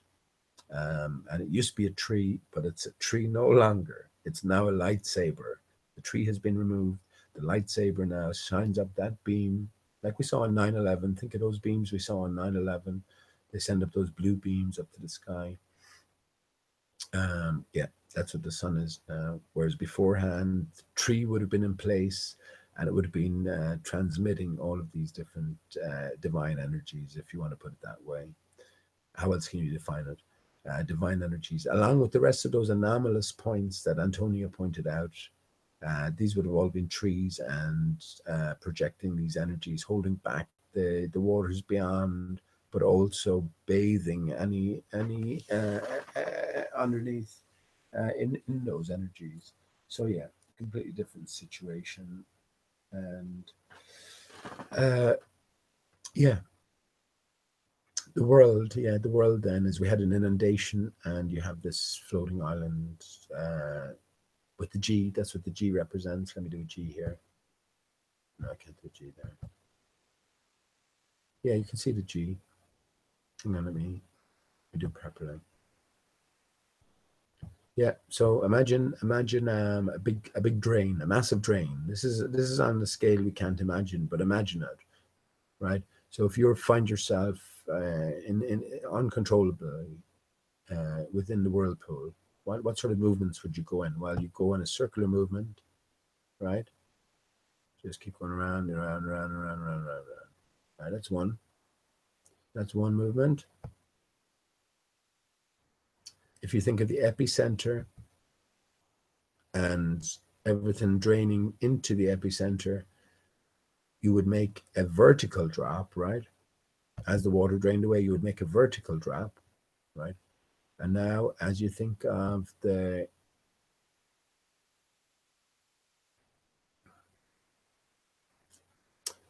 your circles would be ever increasing inwardly. So that's a horizontal. That's a horizontal displacement. So that's what the G is. The G was a late addition to the alphabet. That's what the G is. It was to encode these three movements of the sun. You have the circular movement, the horizontal or the vertical movement, and the horizontal movement. Perfect.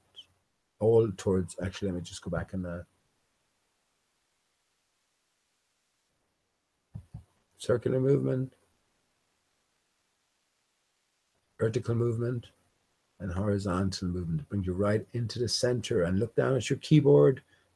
There you have the G and the H fighting for hierarchy in the very center. And look at the G.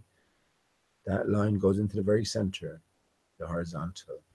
This is what we're dealing with. Don't be feared of 666 anymore. All it is letting you know about these three movements of the sun. And this is what explains the monthly moon. This is what explains the yearly travel. Well, not that it explains the yearly travels of the sun, actually. It depends on what's going on underneath, but it can go somewhat towards explaining it anyway. And yeah, this is well known. It's well known that we have a flat and stationary Earth, and that the checkerboard or the spheric or the Cartesian coordinate system is appropriate for a flat and stationary surface, mapping out a flat and stationary surface. And this is what the Masons encode with their checkerboard patterns. Also, again, everything is dual in nature. Checkerboard is division. It's the black and white of how I was going to say there. Well, yeah, we know about the. I guess we have to sort of understand the fall of man as well. What have we fallen from a height, and what sort of height have we fallen from? Well, we've become divided. You know, the masculine and the feminine have become divided from one another. So it's yeah, polar opposites in a sense, and men and women in a big sense are polar opposites. But yeah, ultimately, the ultimate great work is all about the reunification. And again, we're greater. We're greater. This is what I'm thinking now as well. We're greater beings. So we must have known beforehand everything we were getting into. We must have, you know. So that would you do well to bear that in mind as well. We are greater beings, but we're experiencing this division. So everything has a dual meaning, just like Jesus. Jesus represents the tree, the sun tree, it's tree of life. He's a root of the morning star. But yeah, Jesus also represents the ideal man inside. So it's a dual story that's ongoing. Please don't take the Bible literally. You know, I don't say it in any bad way. I don't belief from them as a creator is a higher power of pure goodness. And I know we're part and parcel of it.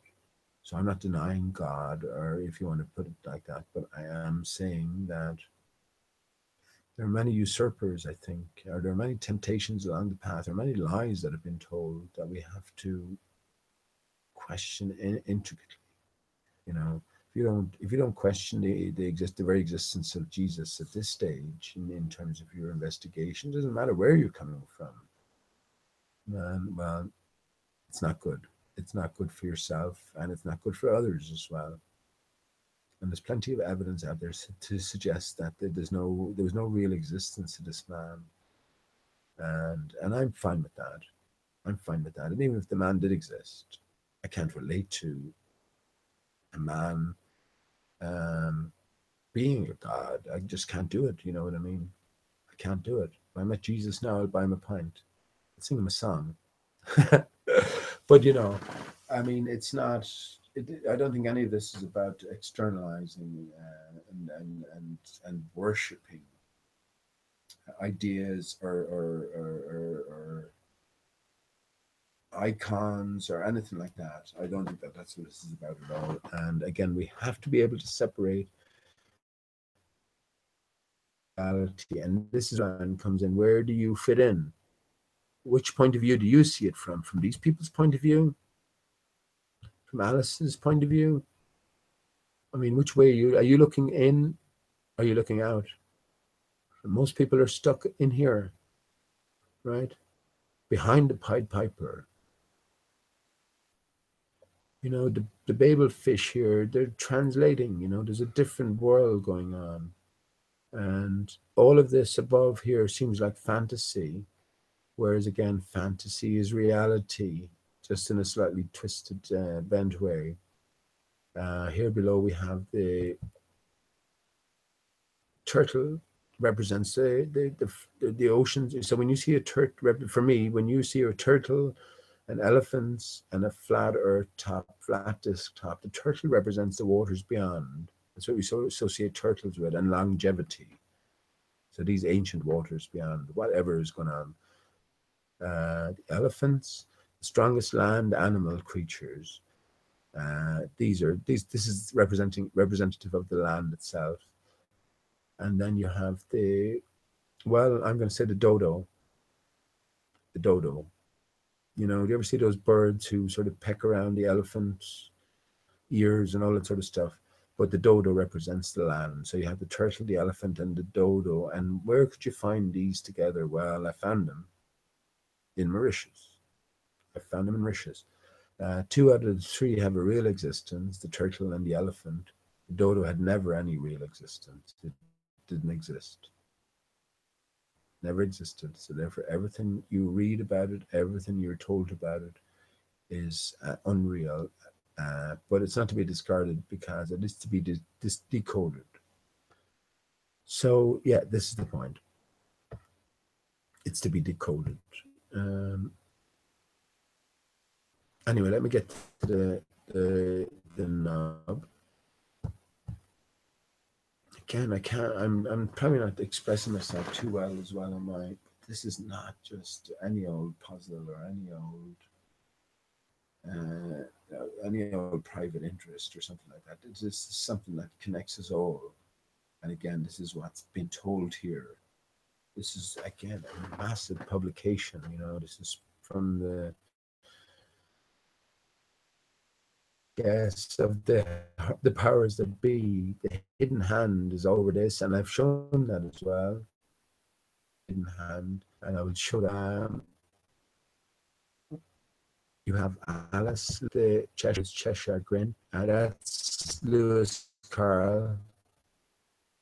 There's from Cheshire, but again, Alice in Wonderland. That's Alice in Wonderland.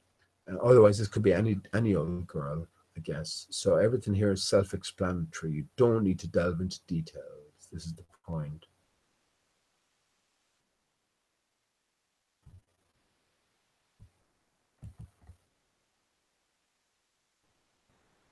Shit, it's getting late, isn't it?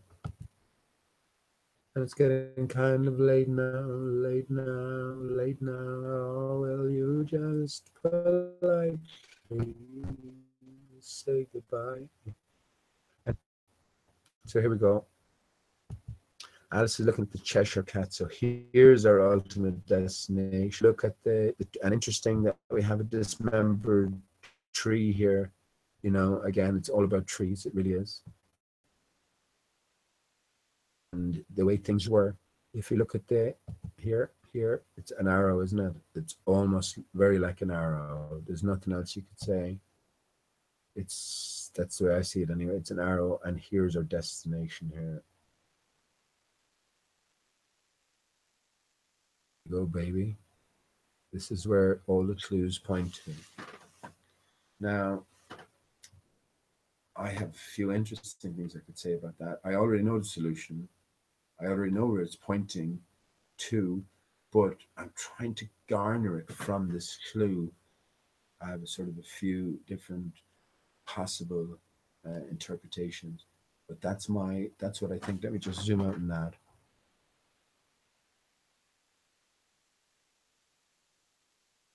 I think we're being led toward the ultimate Putin up here. So Putin leads to this representation. Now, again, I'm definitely solid on that. Yeah, maybe just have here, but I'm solid on this being the destination here. When I looked at it originally, and this only a few days ago, and I it took about 20 minutes. I was just going through it, and I looked at it originally, and then I turned it off because I looked at that and I said that's not a dodo in itself, as in a child's, a baby's soother, a dodo. And I was going, no. I thought I sort of turned it off before I had a good look at it, but then I had a look again, and it's not a dodo. They tell you it's a ghost. This has been talked. This picture, this representation, has been talked about a lot. A lot of doom porn. Vigilant Citizen has been through it, as Dave pointed out on his own channel, and I'd been through all that, Dave, a few years ago. And Vigilant Citizen, yeah, another actor, another controlled opposition, leading you completely astray. Completely astray. Don't follow any leaders. Don't follow any leaders. Go with what makes sense. Don't fall for the fear mongering. And again, everything is simple in the right context. So let me zoom in on this.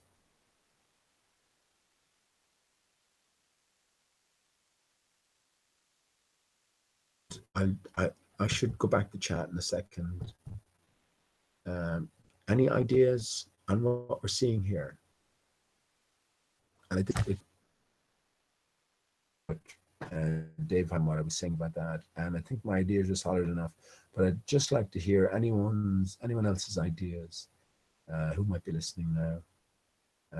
Again, this is X marks the spot. So this is the biggest clue here. This is sending us to the next step, and I know where it is already. I know where it is, but I'm just trying to make that definitive connection. And if anyone has any ideas what to suggest to you, this is where open-mindedness comes in.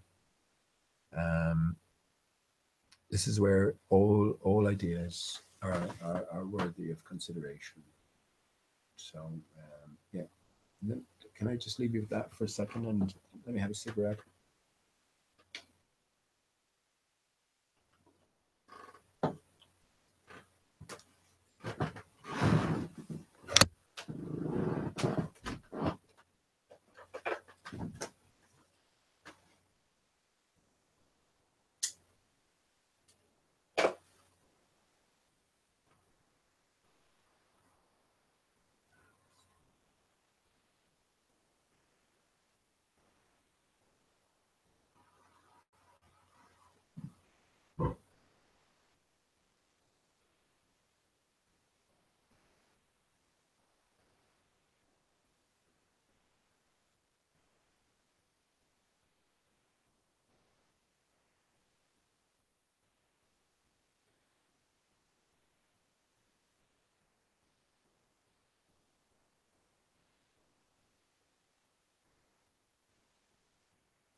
Well, any ideas?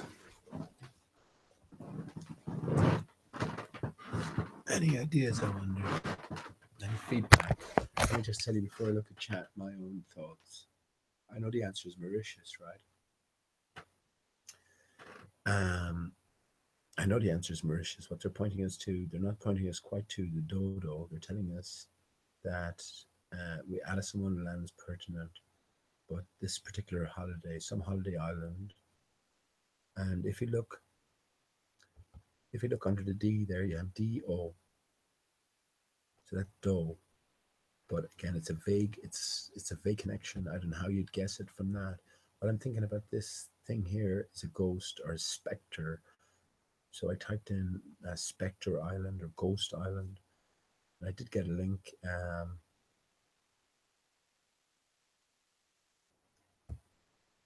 What link did I get? I haven't even looked at it now. Spectre Island. And I was thinking about 00, James Bond, Dr. Dodo. Third time.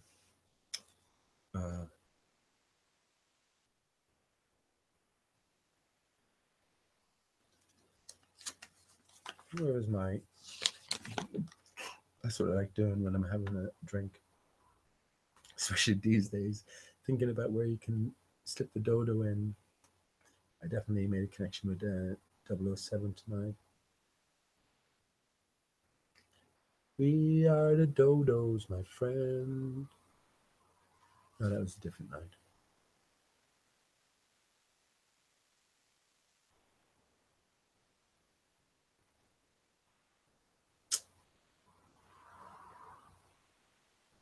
Somewhere over the dodo.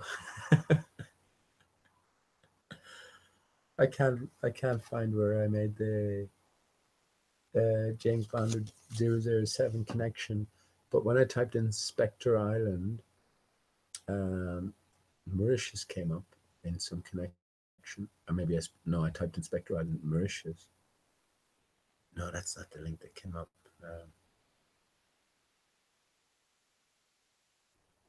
Oh no, it's this one. Here we go. Last, in a sort of a by the byway, last continent discovered beneath Mauritius in the Indian Ocean by geologists. Now, Antonio mentioned earlier on that there was one of these magnetic or anomalies, I suppose, magnetic, gravitational, or thermal, whatever anomalies, located just at the tip of India, which is pretty close to Mauritius as well. But other than that, well, I have another look at this actually. Could be our destination. It's either our destination home is either to Mauritius, right, which is the honeymoon island, or else the North Centre. It's one or the other. There's no doubts about the. Yeah, I don't see spectre or ghost coming into that, but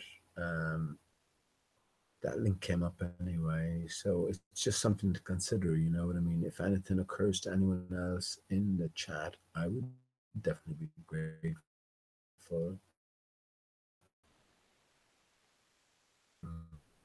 It's ghost, almost like a condom, isn't it? And Moon Island, that's a bit. Fuck it though. It's not bad. Would you use a condom on your honeymoon? Shit. Would you be fit to use? Well, good question. Let me go back to the chat and just see if there's any suggestions. There's probably no one that's all right. That's all right, Mama. Don't tell me I'm not showing anything. I am.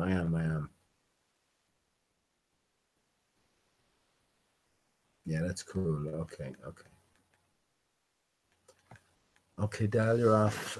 Yeah, I know it can be I can be tough at times, right? I can be tough at times, right? Because I'm not sort of getting to any particular point really quickly. But this is just the nature of it. I mean, I've sort of said everything. What I'm trying to do now is to show, to show. Well, I've showed myself. I'm convinced, but to show anyone who might be listening that there is a greater significance to all of this. So, so yeah. Sorry if I'm boring anyone or pissing anyone off. Um,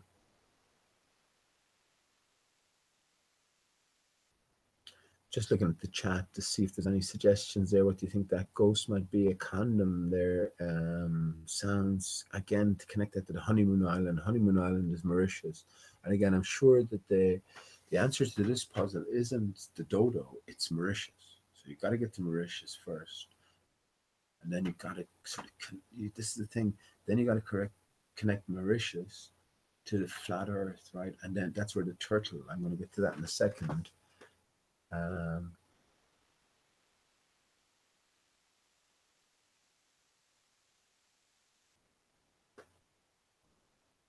Yeah, okay. I don't see any suggestions, so I can move on with that. But yes, apologies if I'm a bit the anyone who might be listening. Um, it's not my intention. So let me continue because there's more to come. You've been following me to this point. Excellent.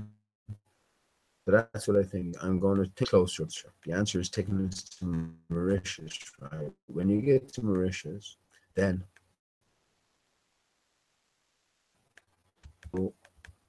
in connection with the giant turtle, here we have the flat earth over here.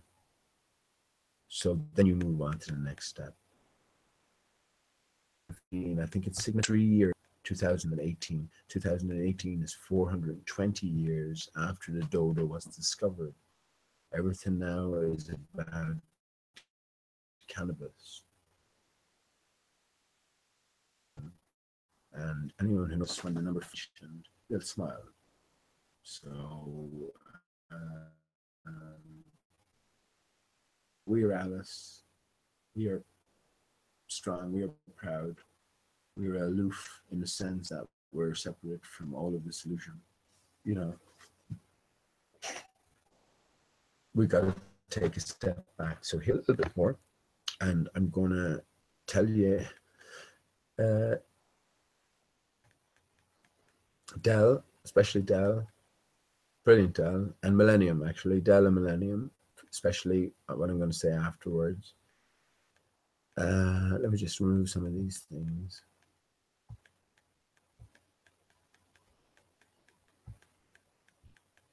So all of those connections are made. Up to a certain point, they're solid. After that, they get a little bit more flimsy, but it's not relevant. Again, I think the puzzle is solved, but we've moved beyond it. To see those links that I've made, and you have to admit some of them are definitive. You have to admit some of them are solid. Then you'll see that there is some validity to all of this. And if it's front and center, and if it's hidden, how many other people have you found to follow those direct lines? Seen anybody, and I'm not saying anything about myself. I'm just saying that it's clear that they're there, and it's clear that based on where we are at on flat Earth, and as well, especially what I've been going through, that all of these connections are tied together, and there's something definitive. So let me get on to just exactly how definitive it is. Again, this is going out to the universe. So when it was solved, it's solved. Program made, it's known to be made. Whatever the game rules are. Um, so anyway, look at Alice. Look at Alice here. Look at Alice's foot. Now, think about the flat Earth model, UN model that we're given, and look at Alice's foot here. That's Alice's foot. Would that leaf be drawn around Alice's foot? Lies so Earth, which are leaves going around the the circumference of the flat Earth on the UN model. That's a direct, undeniable. When we put that together with the rest of saying about Alice in Wonderland and Dodo makes sense. Why is Alice standing before everyone else and this ball behind? Well, I've talked about the one ball in the ball. So greater than Alice.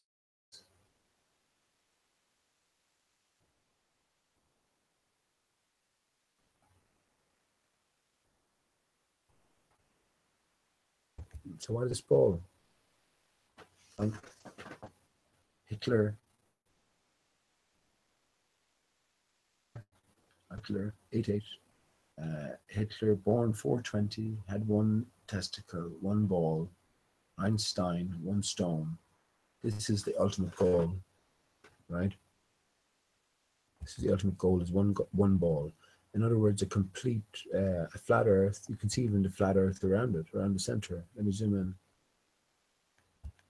So a flat Earth with a complete magnetic barrier intact, which would be apple shape. You know, it'd be circular above and below. Above, I think below is intact. Above, we have the missing trees, the missing supports. So we have a collapsed barrier, and yeah, this is the idea then, to get back to unity. This is where 9/11 comes in. If you think about the two separate towers, unbirthed, taken down into the ground, and rebirthed in their place, a unified whole. If you look at the design of the tower, it's upside down triangles in a unified, harmonious whole, which represents, it represents us in one big sense, Genesis 1. So this is all scripted. We're all working according to a timeline. And I said the timeline ends next year, 420 years after the dodo. After the dodo is the face of the changed Earth, yeah, when it's been inundated. Yeah, and that's why Alice is beyond the ball. And again, I just zoomed in on Alice's leg. You have the laurel leaf symbol, which is to be found surrounding the flat Earth. I also found a picture of the Beatles with laurel leaf. So again, all connecting there.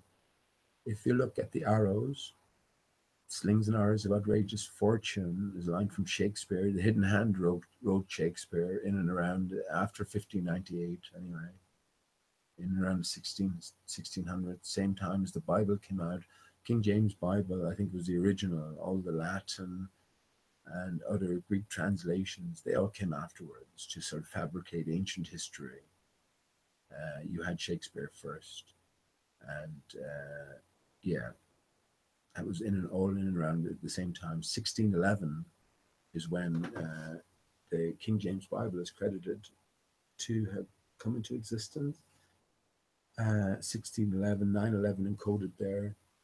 And also 1611 turns out to be the year, thanks to someone I can't remember, apologies, who put forward this fact that the ball, the flat Earth, the globe Earth ball came into accepted existence. In other words, the church, in their powers, gave credence to Galileo, and his heliocentric support. So again, 1611, we're being drawn to that. And yeah, great connections I have elsewhere, great connections between the Shakespeare and the Bible.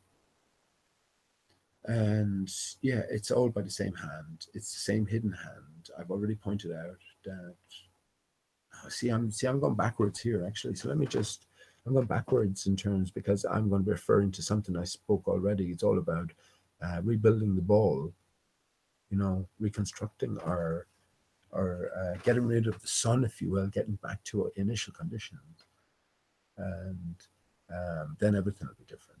Everything is different now. Actually, we're so, I don't know what to say. In potential, we're all so wonderful. Every one of us is so wonderful in potential, and the whole thing is just wonderful beyond reckoning. This is what we're getting back to, though, is the one ball. Hitler, 420, one ball. Einstein, one stone. Monolith, one stone. And again, this is beyond Alice. You look at Alice's leg, there's a flat earth symbol. The turtle is looking for the flat earth. It's over to his left, and it's oval in shape. Why is it oval? Well, science tells us that the earth is moving, the sun is stationary, but we can measure that it travels in an apparent elliptical fashion. So we can just flip it over. The earth is stationary, the sun travels in an elliptical fashion. There you go. There's your oval pathway. And yeah, if we look at the arrows,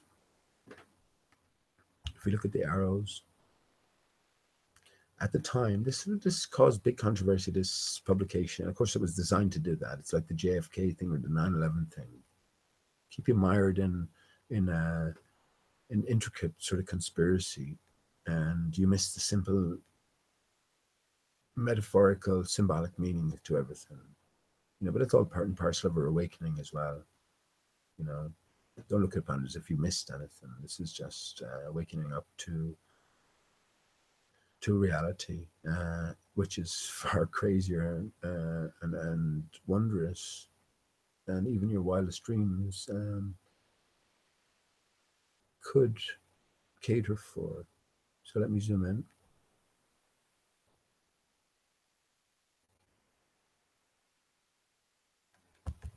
And when this came out, I remember Paris attacks. So this might have come attacks came along, and they left. It was the fifth. It's no, yeah, the 11th month and the 5th. So that's November 5th in European terms. That's when the Paris attack and the Bataclan and that high nonsense.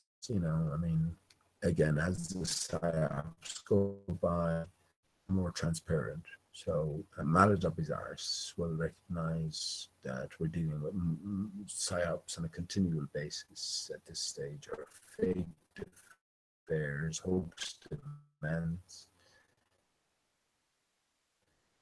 media fakery, presentation, the par for the course at this stage. So people honed in on that and said, look, 11/5 stands for November 5th. And significant, isn't it, for Guy Fawkes Day or something? Oh, yeah, this is announced straight away. And then you speculate on what the levy is, Masonic operation. Oh, fuck it, we're after decoding it. It's a Masonic operation, but the 11/3 is 33, and then 11/5 is November 5th, and there was a massive attack in Paris on November 5th. It's a Masonic operation, and they have to tell us. They're telling us, those poor people. You know what I mean? This is a sort of a superficial layer, and we've got to get beyond that. When you look into the Paris attacks, it's loaded with clues that it's fake. On the surface of it, you can say that it's fake. So you got to move on to a deeper layer. And indeed, there is a deeper layer. The fact that it was chosen to be in Paris is significant in itself. Anyone doesn't know that Princess Diana didn't die, ask yourself, who the fuck exactly is Princess Diana?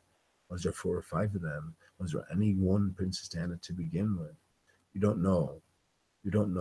But certain things you can know. Princess Diana didn't die. Go to Let's Roll forums and look up Princess Diana thread, and go through it, and you'll realize after a while that they're just bit players, like all of these players here that Alice is looking upon. Bit players.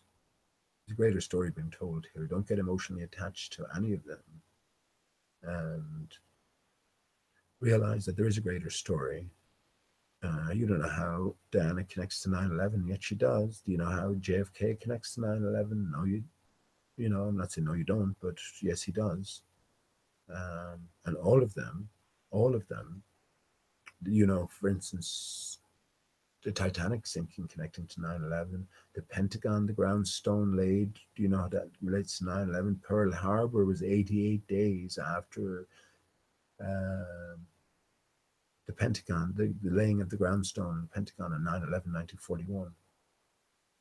Coincidence? Yeah, I'll tell you about 88 in a second. I'm telling you about it now, actually. Brilliant segue. Yeah, so that's the alleyways you're laid down. They're laid down for you, so you're going to fall into them. And then you don't know where you're going. You're just, all your energy. It's like people who dispute, now we're going to bring down NASA, man. We're going to bring, well, got a name? I mean, who do we, can we hone in on someone, something tangible? We're looking to, what are we looking to? We're looking to dish out some judgment, some punishment for deception. So, I mean, we put the call out for Mr. and Mrs. NASA. How about that? Maybe they'll turn up at their door or show their face. You know, no, nonsense. You were never meant to identify Mr. and Mrs. NASA. We know NASA are fakes. You move on from that. Don't dwell on that. That's not going to bring down shit. You know, NASA were already thrown under the bus. But again, there's different motivations behind that. The individual here, it's about the individual waking up. So forget about everything else. It's about you fucking making sense of all of this. You can't go in and take your anger out or be angry at Mr. and Mrs. NASA. You don't know who that is. You know, you don't know who you're aiming. You can't be angry even at your politicians. You can't. Who are you going to be angry at? You know. So again, there's a different story going on here. If you're prone to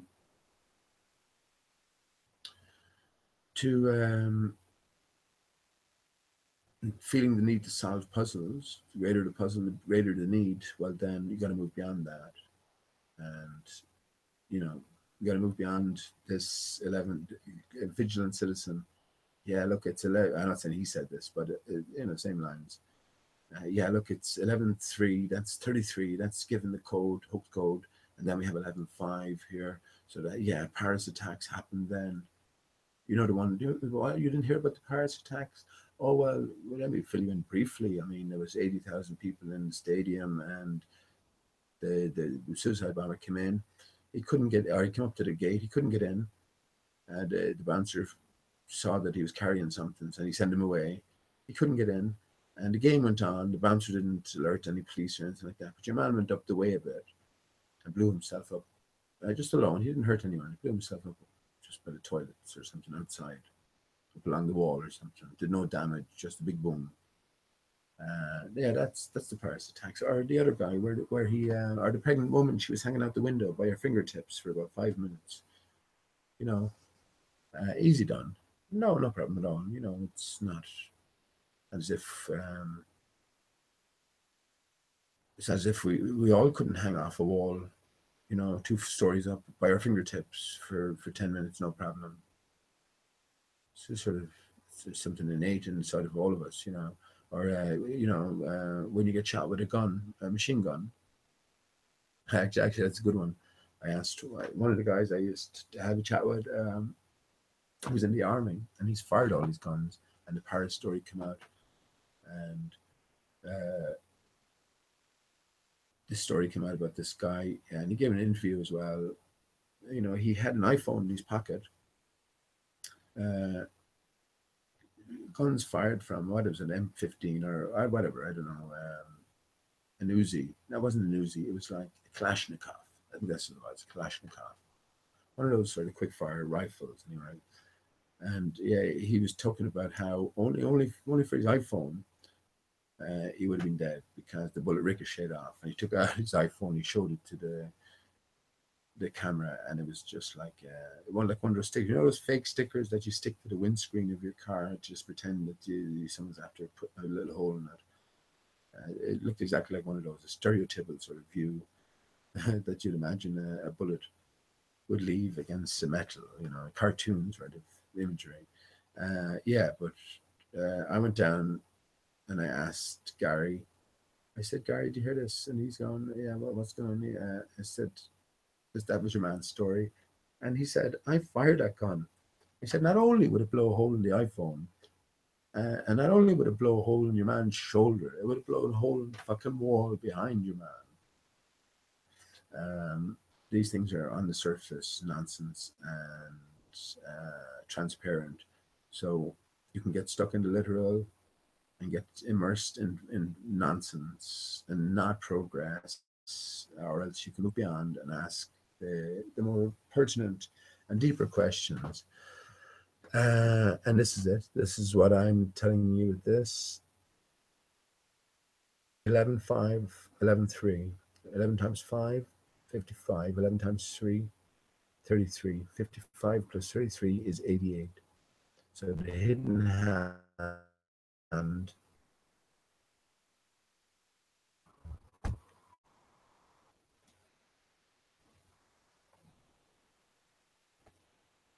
can go with the graphics, right? Let me, yeah, I can see them come through there. So 88 is HH, millennium, you talk about it no higher, 88, and you get transformed into a different reality. Well, sure, right? So what is it Back to the Future? Hasn't programmed that we've been told, right? So HH, excellent, and I'm so grateful now I have this. This is brilliant. I'm going to show in a second. I thank my brother, my beautiful brother Andrew or Babe, for prompting the thought. Just to get back on the ball, look, if you zoom in the ball in the corner, it's all about one ball. See, one ball, Einstein, one stone, monolith. It's all about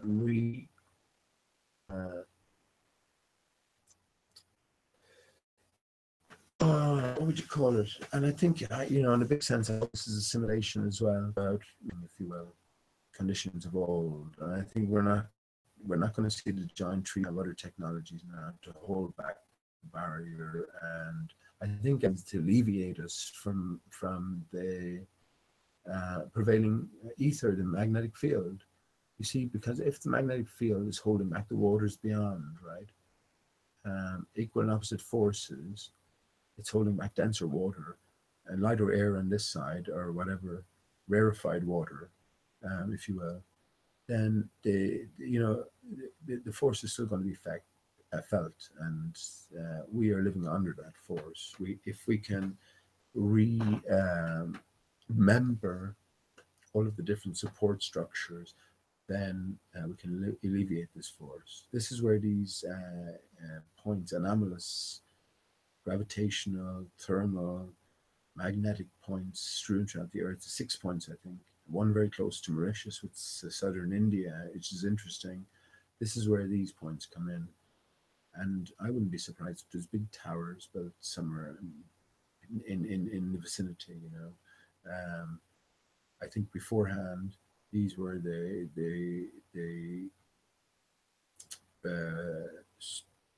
structures of trees. These were the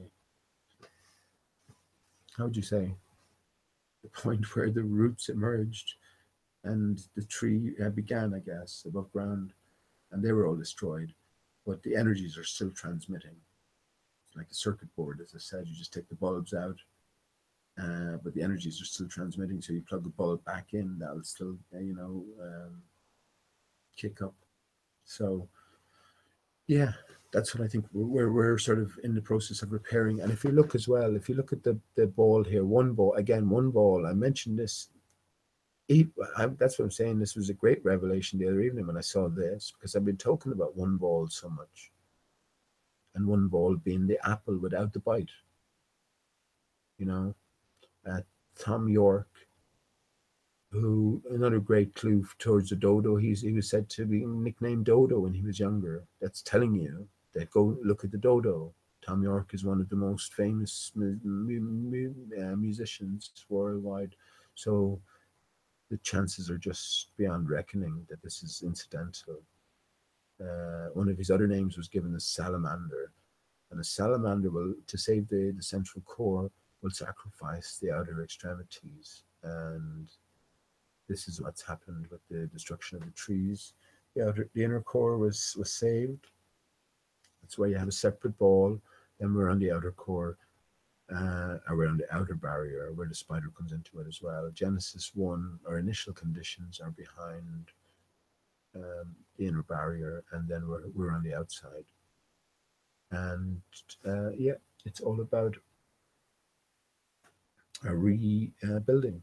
That's the way I see it. Just looking at the ball, isn't it interesting that this looks like Norway here? That's what I see anyway. Let me remove that again. It looks like Norway. That's what I see. And even as I just brought up a map briefly, it fits exactly into Norway. And this is sort of coming down towards Europe and Germany, northern Germany, etc., across to Holland. But yeah, this is where we're living, the top here. And I think once we go, if we go to the north center, this is where it's pointing us, then we can get through to the intact bottom. So that was a brilliant realization. But yeah, and an even better one to come. Again, this is behind Alice. So all of us between this completion and behind, yeah, I just pointed 8 8 here. So all of this stuff behind is all part and parcel of the HH. Now, if you don't think that's significant, the hidden hand categorically and um, indubitably, in my own mind anyway. Again, I'm not making any specific video of this, I don't think definitely what it's all about for me anyway. And um, so this truth, I'm going to say this truth or this decoding is going out to the universe. I know there are people watching as well. There is that the hidden hand with the 88. Again, they don't communicate. Words are not used. And I, je parle français et pas d'anglais. Uh, I can understand these numbers. I don't need to speak English. I don't need to speak any particular language. It's universal, and it's the same. It's again, it's symbols as well. This is the point about this pathway we followed here. It's simple. They want everything. They want you to think in a complex sense. These are simple and they're accessible. If you were in China, Hong Kong, Hongkong, Paul Dad, his hand, so I like so. Doesn't matter where you are. You don't need any language. See, what you do need though is the knowledge of certain things. The Bible. Not going to say the Bible, but you need knowledge of Alice in Wonderland, flat Earth. You have to know about flat Earth. What else would this turtle represent? So all of these different things, and this is why I think. I don't know. Who. If someone has worked this out before, right, or has made all of these connections, I haven't seen it. I'm not going to say I understand that everything that we do come to understand is based on other things that we learn from other people, other sources, and we put everything together in whatever sense. So there's nothing original or nothing new, but there is in a real sense as well. When I write my dodo song,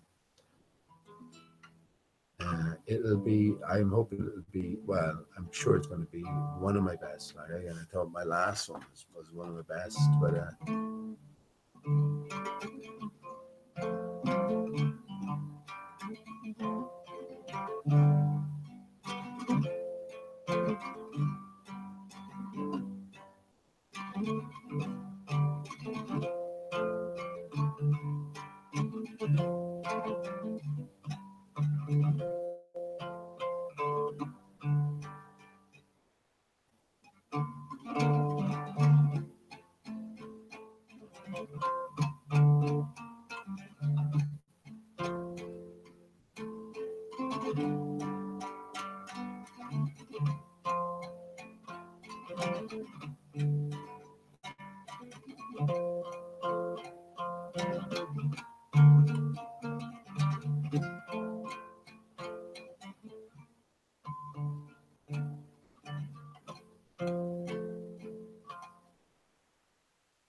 That's just the start as well.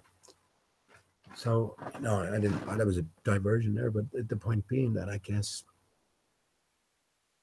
uh, that's just come up in the last few months, um, all inspired by flat Earth. But as you move forward, you never think you can, but you always have progress, and all these things will be taken into consideration, I suppose. Um, uh, Sorry, I was just wondering what should I delete here. Right. That's what I'm talking about. Again, honestly, yeah. If you don't look at that, let me zoom in on that.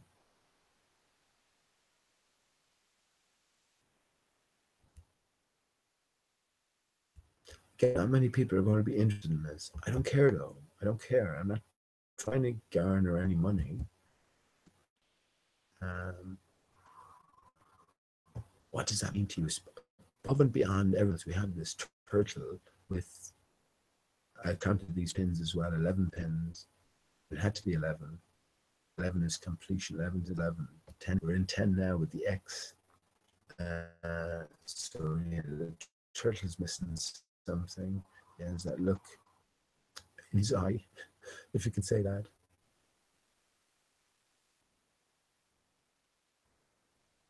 Oh, look at that, man. He's noticed now, and I noticed as well. I just noticed that now. Look at him. So he has 11s here. 1, 2, 3, 4, 5, 8, 9, 10, 11. Look at how many toenails he has. 1, 2, 3. A little, what do you call it here? That would even make sense perspective wise. A little, what do you call it? A little other foot that we'd see. It looks like a crippled turtle. The pins. Brilliant. That ties a 911 in itself. Then look, so we have 1, 3, 4, 5, 6, 7, 9 protrusions at the bottom, 11 at the top. That ties into the flat Earth. People, and 911 is intricately flat Earth, just like pretty much everything. So, yeah, again, glad I caught that. And you can be sure there's so many different things as well. The one thing I am going to ponder, what does this mean? What's this about? Because I said, if you look at it, everything else is pretty much ahead of everything else. Okay, so the only thing that is ahead of Alice is the flat Earth here, the ball. I talked about them, but this, what is this? I don't know what this is yet. I had an idea about the pin. The pin had to burst a bubble. So this is something, maybe this is a looming danger. Maybe this is a thing that's always threatening to burst our bubble. But that's a different matter. Let me just get rid of a few things here. Right.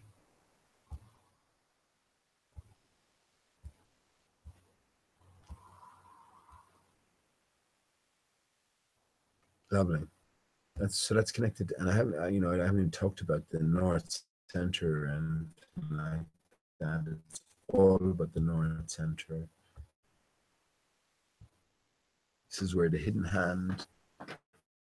It's trying to get back to, or it's trying to repair the north center. We have the 88 there, and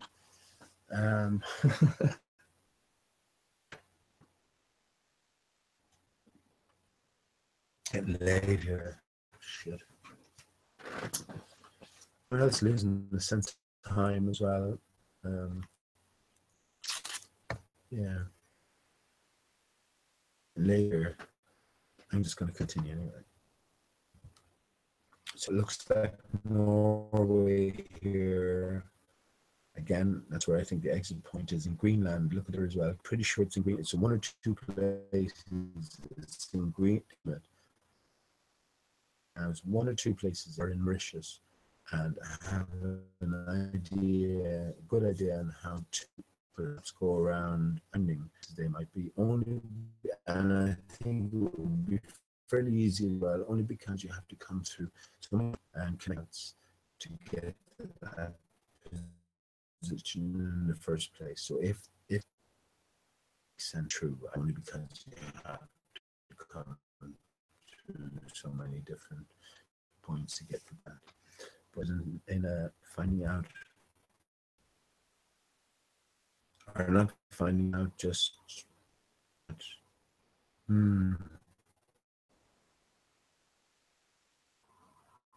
actually, do you know what? Now let me go in here because the across from Alice.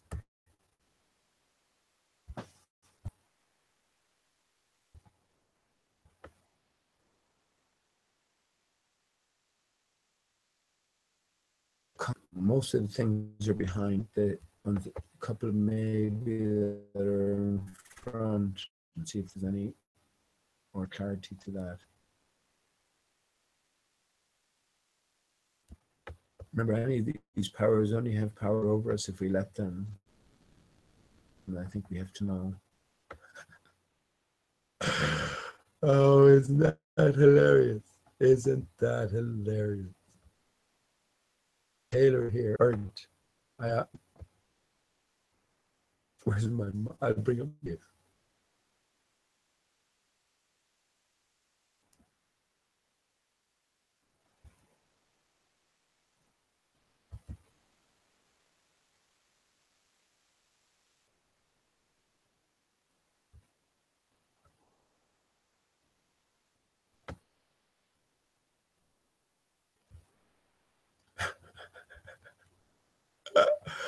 That's Mark Taylor, my Mark Taylor gif or gif.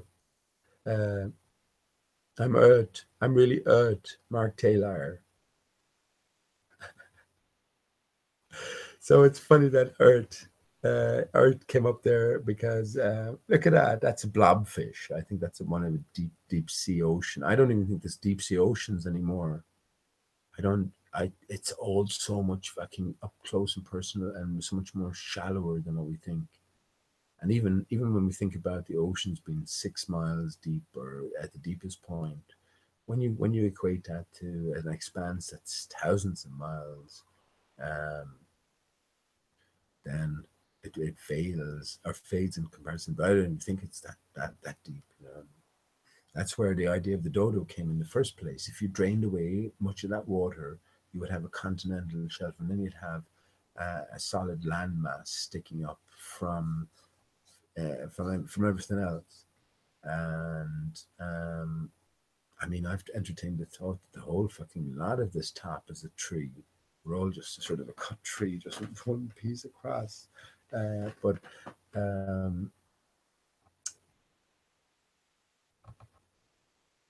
yeah, I mean, when you do that, then you know. So what I mean by that is, like the Mediterranean Sea are filled in. That's all drained out, and like in Mexico, so areas around that, there's a more definitive connection between South America and North America, all this sort of stuff. When you do that, when you do drain that water away, then the dodo jumps out at you. It jumps out at you from all angles.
Right, I'm just pointing out the,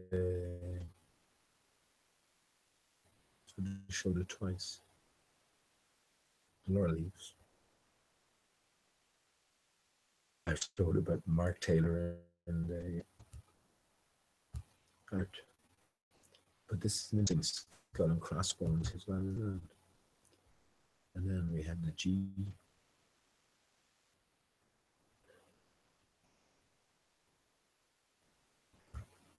Anyway, getting to the point.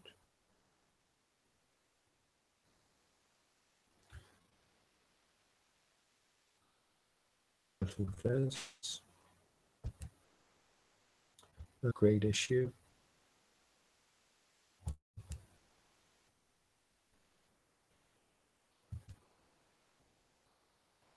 What is this? If this is up in the sky,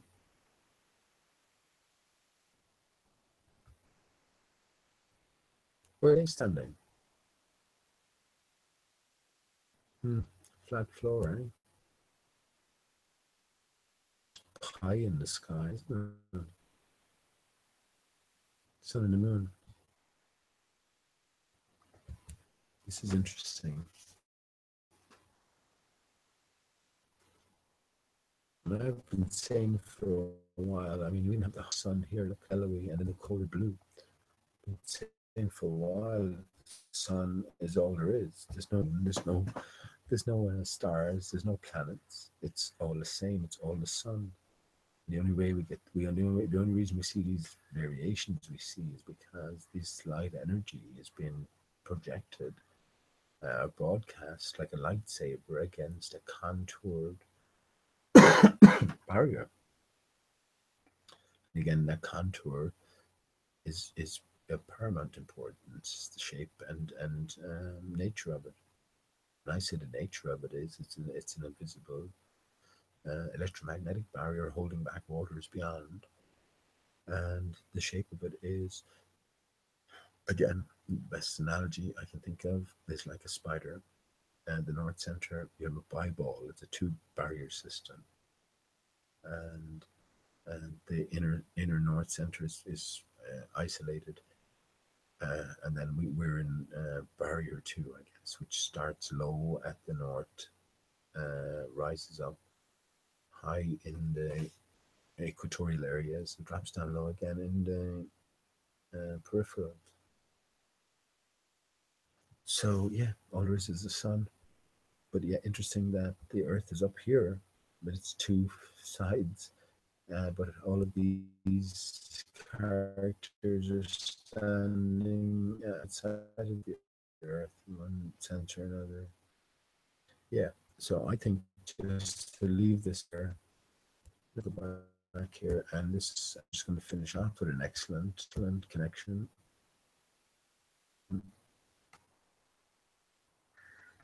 So many other things you could look at, but I think this is the main. This is getting to the meat and edge of things, or the heart of matter, and this is the ultimate clue here. Again, Holiday Island. Look at the position of the sun underneath the D. And there's an official explanation, but what type of ghost? It doesn't look. If I was drawing a ghost, I wouldn't draw a ghost like that. And to me, I'm thinking, and then we have two islands up here together. If you look at Mauritius, it's next to Reunion Island, but you wouldn't be able to get that from that. I'm thinking, so that's what I'm saying. I think we know the answers already. So we're trying to look to see how that could. You might connect that with particularly Mauritius, because that's where they want you to go. Puzzle is the turtle is doing something. Yeah. Move to the left here. Oh, what's this? Looks like flat Earth, isolated. That's what the turtle needs on his back. But there's more to it, isn't there? Again, I already connect guitar with guitar. So she's, and this is the 50th fucking Sergeant Pepper's. Pretty sure it is. 2015, coming up to 2016. Shit. It is. Look at the drum as well. I never saw that to now. Excellent. Excellent.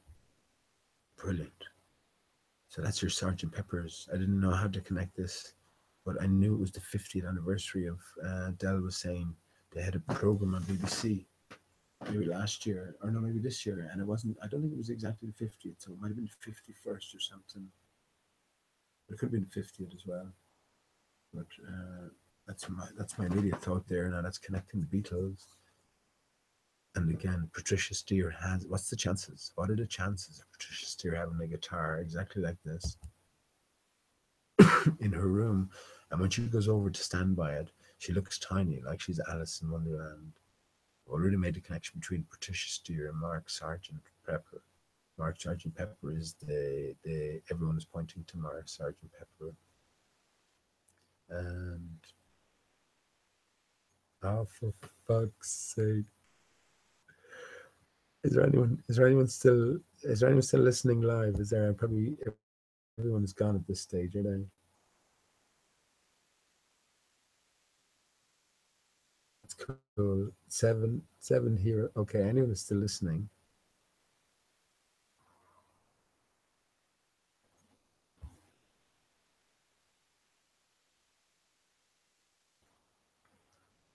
Look at the reflection. Look at the reflection in the tiles. I know what I can see. I see 420.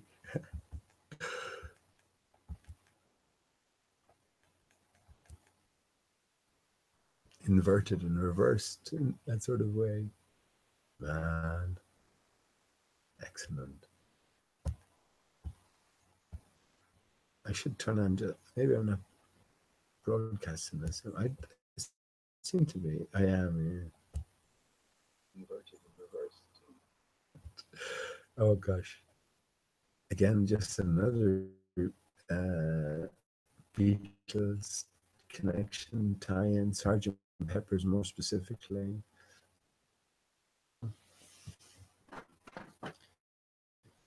Listening, some people listening to this and see the significance of it all. And more especially, I'm talking about investigators. I'm talking about anything else more than that, really. But I am, and at the same time, I'm not. I'm talking to those people out there genuinely investigating all of this.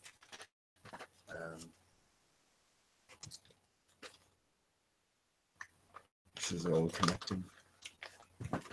I'm sorry.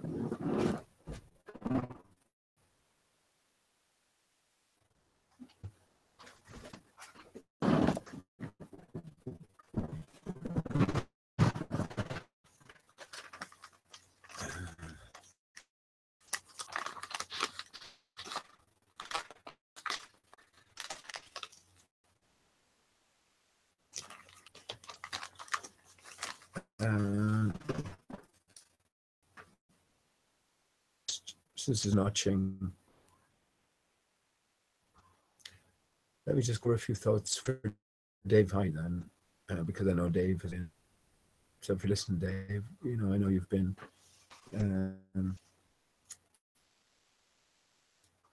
Deeper into this, and of course you can see this significant.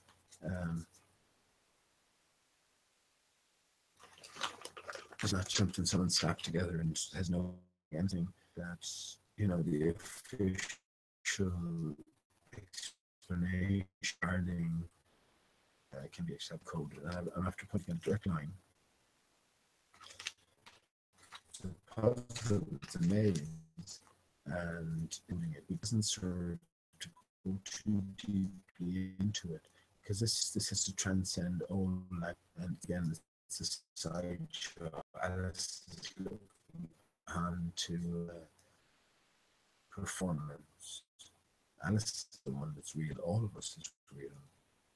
To be reality is part and parcel of the sideshow. So nothing, all the stuff that what religion citizen talks about, all the fear porn, etc. Sure, may have seemed to have panned out, but nothing is immediately apparent, is that still in power. What's going on? I didn't know the state of the world. Since flat Earth came along, I give a fuck about the rest of the stuff because it's all nonsense. There's a greater story to be uncoded, or and yeah, I mentioned about the significance of Spider-Man. Spider-Man connects to 9/11, and I already pointed out about the turtle and 9 film. This is significant. It has 9 claws and 11 so 11 is encoded in that. And that's not to say that it's predicting anything, because actually 9/11 was a time in the past telling us that 9/11 is significant and connected with the core of things. And I agree. Of course, I agree. But you miss if you kid it literally in any way. It's symbolic in every sense, from the Solomon buildings, building 7, at the particular, to just the whole story itself. It's symbolic and realistic in nature. For me, the Twin Towers, to it now, but it's it's the materialistic center of the world. New York was representative.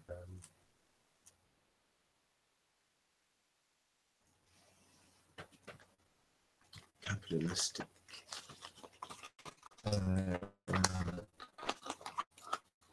I suppose the false reality that we're all under, and the collapse or the taking down of the Twin Towers represented the end of materialism, the end of division, the end of separation.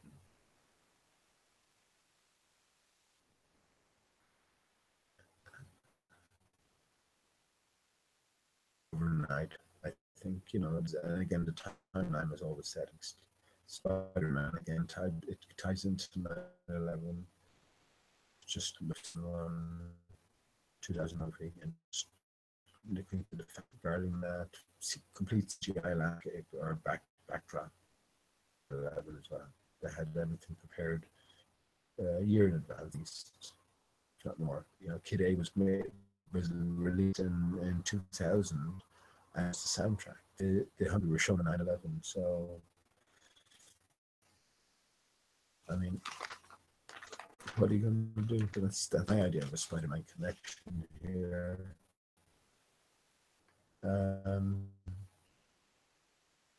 But principally, it's back to Alice in Wonderland.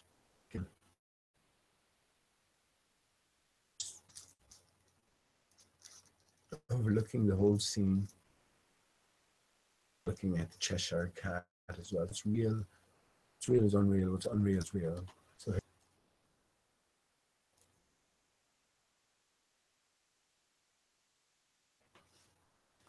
yeah. This day, thoughts on what this might be. Orange blue. It is definitely significant because it's ahead of everything else. Again, Alice. There's only a few things ahead of the ball. Turtle, flat Earth. To me, that's the turtle, flat Earth, the ball. That's the barrier, the flat. The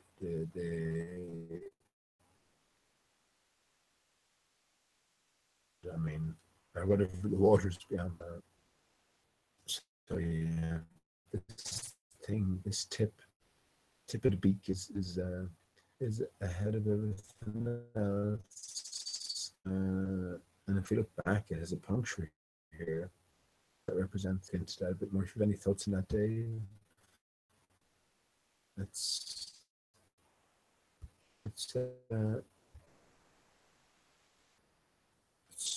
try to work it out. It's part story, All of this is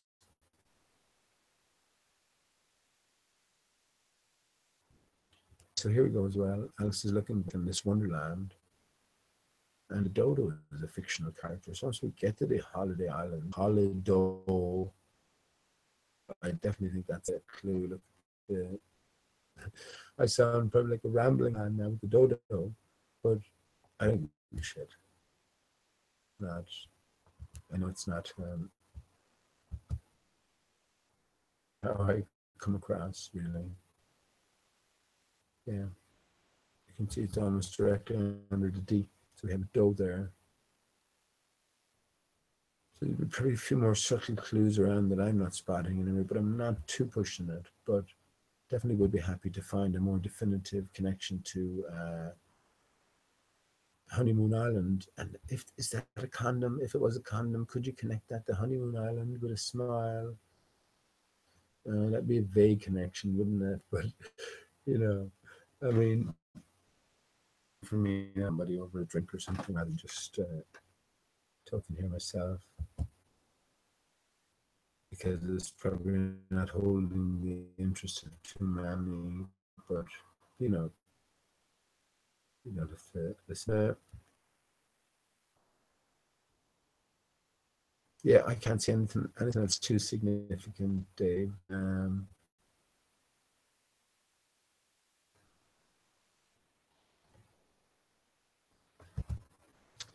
I suppose if you bet on Amazon,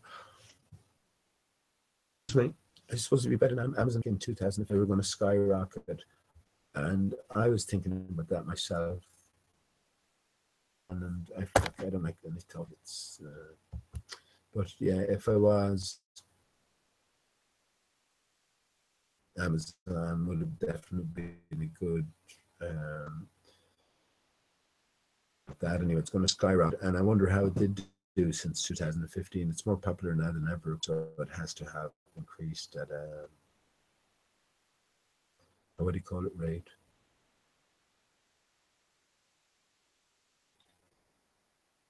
Okay,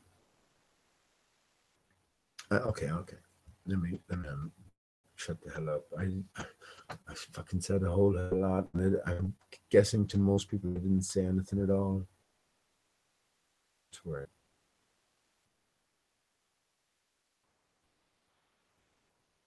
Okay, so here's the discovery of the night.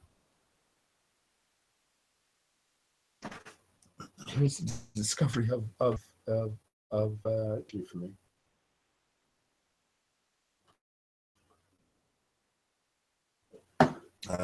Insane. Well, I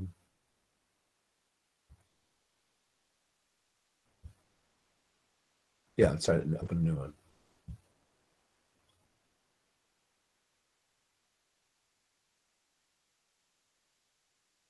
Oh,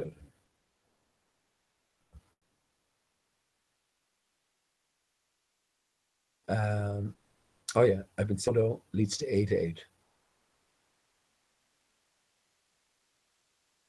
right? Be listening back, Joe. Dodo leads to 8-8. So we followed the dodo all the way through Wonderland. Well, we found the dodo app. We followed the dodo all the way through Alice in Wonderland. We found a connection with Paul is dead. We saw Paul on the dodo itself underneath the hand. So we had the hand identifying both Paul's and Sergeant Pepper and Alice in Wonderland 3. So that is the hidden hand in the North Center building project regarding the sun. That gives us 8-8. Wow.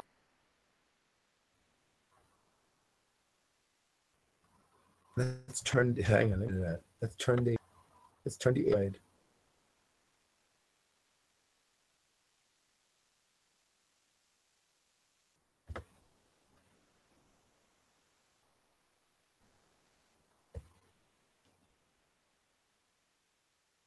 I'm not saying it's exact, but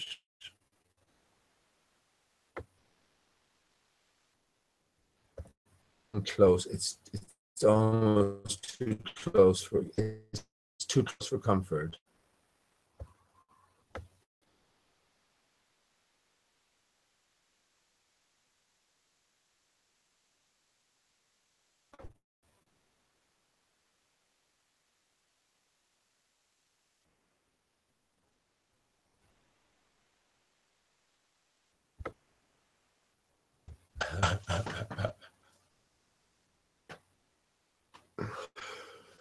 What do you reckon? What do you reckon? What do you reckon? I know. It doesn't even matter if it's anyone in the chat. It's what do you reckon? Look at that. Even as I draw it there, it's so 8 dodo. It's not a million miles away, is it? And when we can see the most important thing, the way I look at it now, outside of ourselves and our true natures, outside that, greater story. The most important thing is the dodo, or I've identified now, outside of the dodo is the hidden hand, and it's intimately connected with the dodo.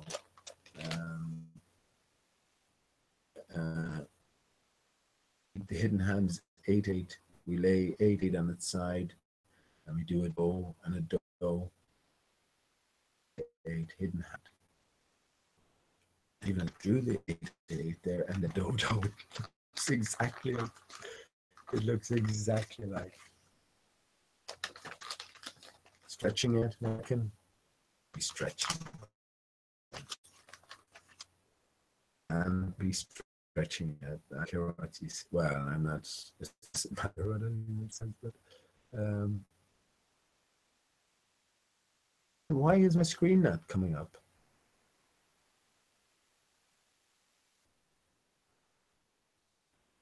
Ah, for fuck's sake.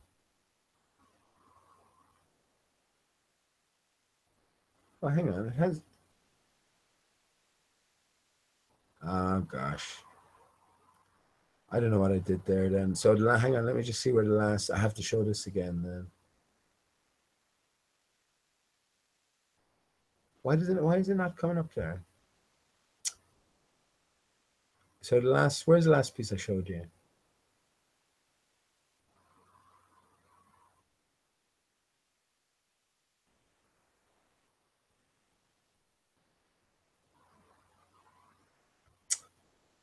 That's a nonsense now, isn't it? I think none of that came true, but it doesn't matter. The vocals came true. And then this is boring as fuck for most people, isn't it? I can't do anything about that now. Let me stop sharing.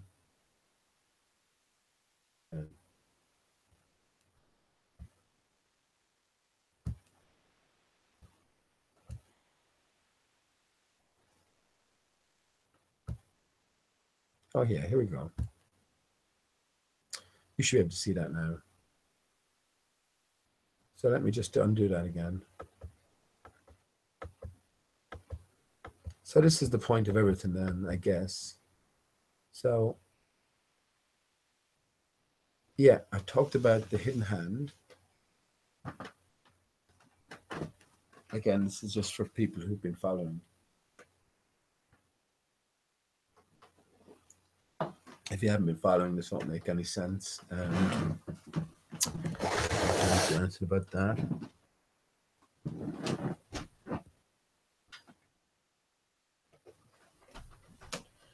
Yeah, so we talked about the hidden hand.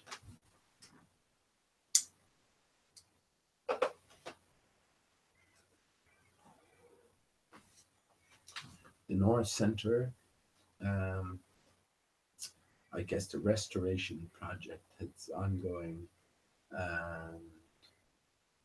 intimate connection with the dodo, of course. We wouldn't have come to understand the hidden hand and where that was pointing us if we didn't get to the dodo.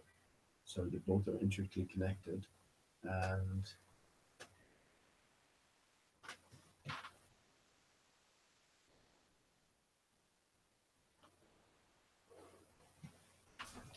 if we draw an 8 on its side, we have that. If you draw a D and an O, D, O on its side. If you draw another 8 on its side, you have that, which is 8-8, hidden hand, D on its side, D on its side, O. So I hope that's coming through now. That should be okay now. Yeah, that's excellent. Well, when I saw that tonight, and thanks, babe. That's my brother. Um, Brilliant. That is so close. It's uncanny, isn't it? And to connect both of those in that clear and distinct manner.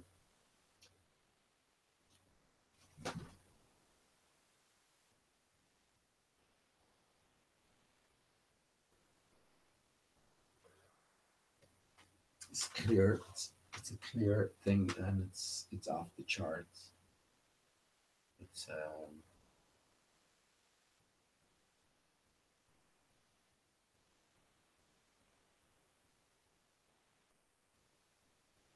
yeah, it's definitive in one sense. I was going to say infinitive, infinity, but it's mind-boggling in one sense as well. But again, we are in Wonderland, and as you can see by the cover there, the turtle is bare. This is the real communication. Alice is telling us there that everything you're observing is fantasy. All the world leaders, all the stock markets. Again, the Pied Piper is telling you. So, which side are you on? Which side are you on? This stage.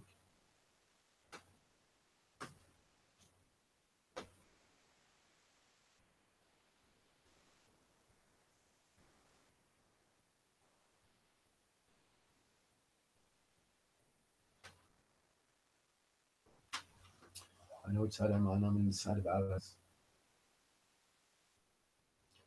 I spent so much time talking about that now. I didn't even mean to, but that's cool. Again, some things uh, are worth repeating. If on such a large and a worldwide, massive scale that this sort of this puzzle is inlaid, well, have we solved it? I haven't looked at it in a few years, but I haven't heard anyone going along the lines that we're going on here. And again, we're even further in this. I think, I've already solved it, but I've made that definitive connections, those definitive connections here tonight. So, yeah, they stand up to scrutiny relative to everything else I've been talking about, and they support everything. So I'm just going to continue on.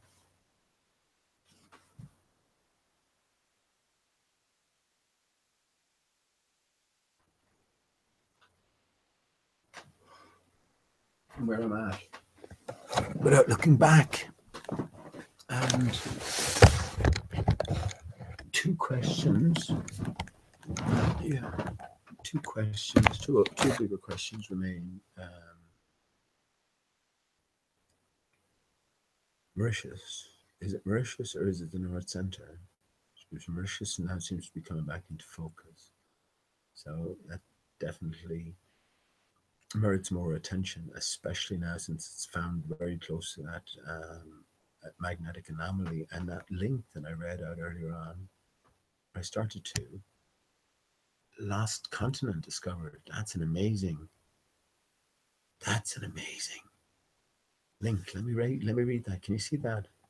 That's an amazing link. You can see that. Oh gosh.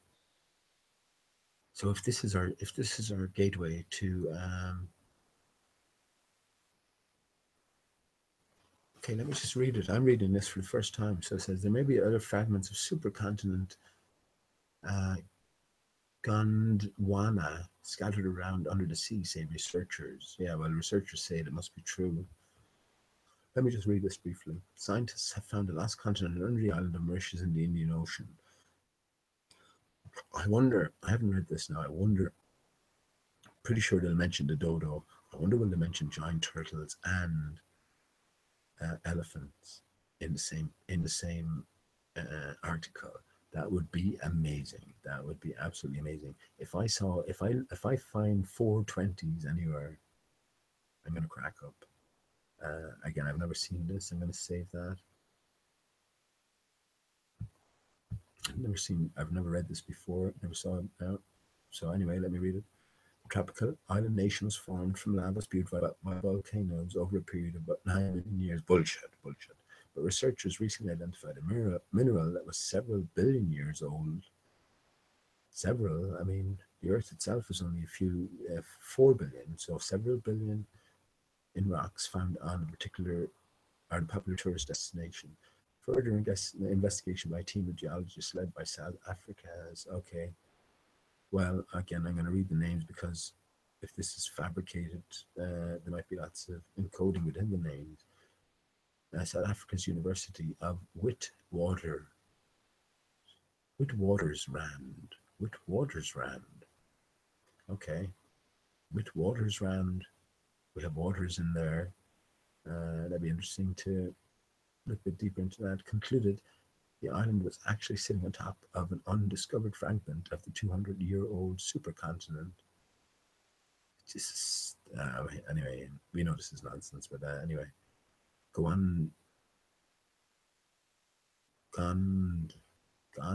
I'm trying to see if there's any Gondwana, Gond, Gondwana, Gondwana, Gondwana. Okay, which split to form Africa, South America, Antarctica, India, and Australia over 180 million years ago. The piece of crust, which was coated and concealed by the young lava, could be a tiny fragment which broke off from the island of Madagascar, the team said in a paper published in Nature's Communications Journal. Earth is made of two parts, continents which are old and oceans which are young, said lead Professor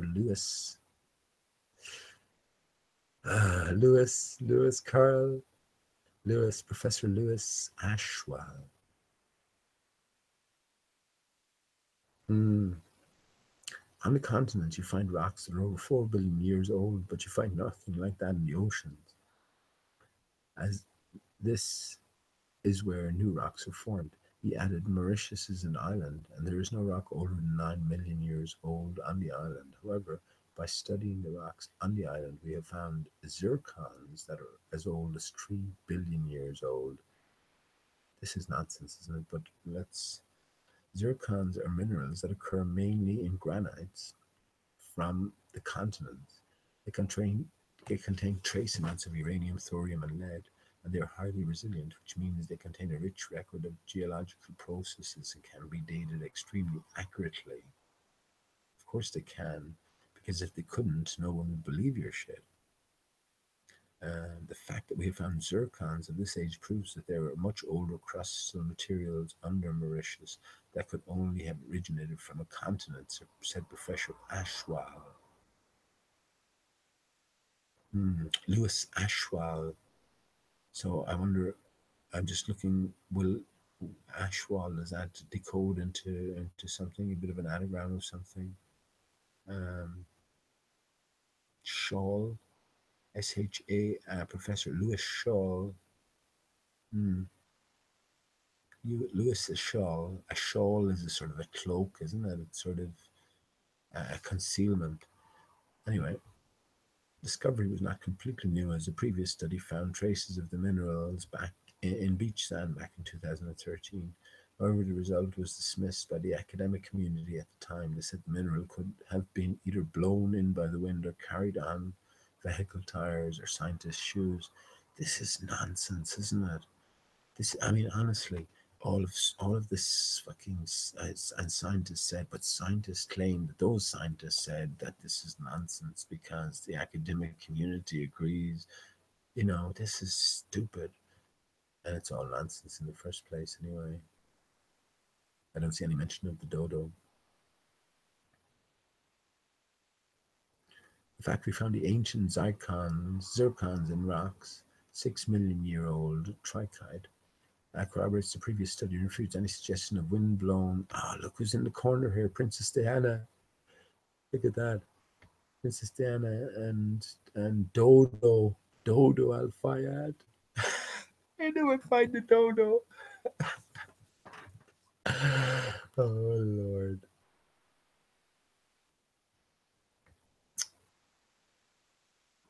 And that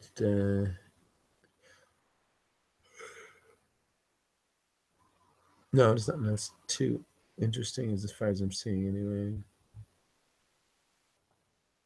Is that coincidence now that Dodo Al Fayed, Dodi, Dido Al Fayed is next? Uh, oh, that's I'm definitely saving that. And is that coincidence that we have a dodo here? A dodi, a story about Mauritius, a dodo. I don't, man. Am I being paranoid? That's just that's a bit freaky here. And I also there's something here, sort of like it's sort of that's this dodo's died of mega drought. Let me just. They see what's the, oh god, what's this? I never heard. I mean, here we go. Shit, that's just a random choice now or link, and this is where it leads. This is what happens, isn't it? So let's see how the dodos tried out. Thousands of dodos died in deadly cocktail of feces and poisonous gas in Mauritius during mega drought. Fossils of the island's native species were found in a mass graveyard. Oh, right. All the fossils were, is that right? And yet there's not one complete skeleton of the dodo found. Right.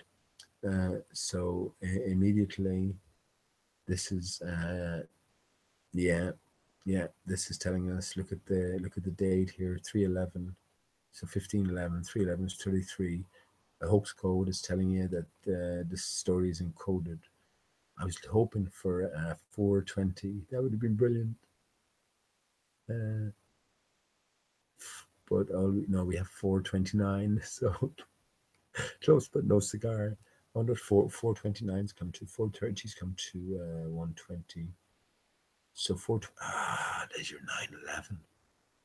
There's your 911. 429s are 116, which is, you know, 911 backwards. So here we have,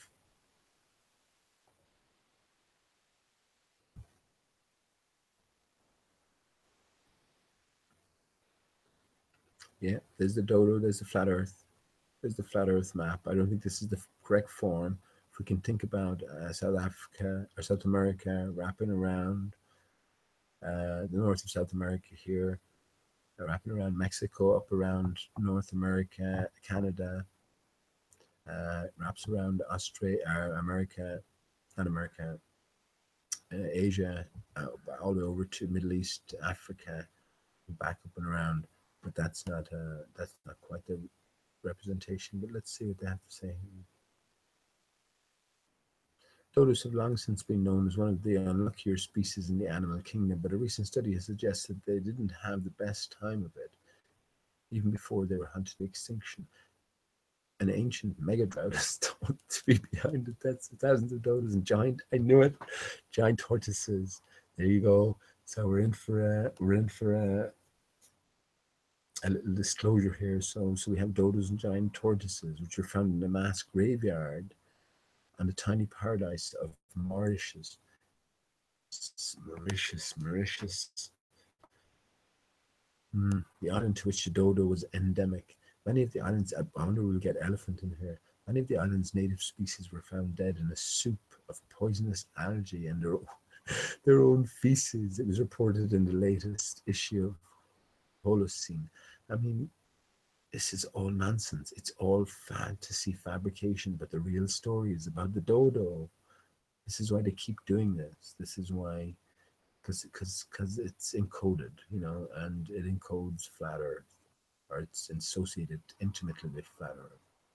Anyway, a study by a team of the University of Amsterdam found that the area of Mauritius known as Mer au Songe held a lake which was an important source of fresh water for animals that did not migrate.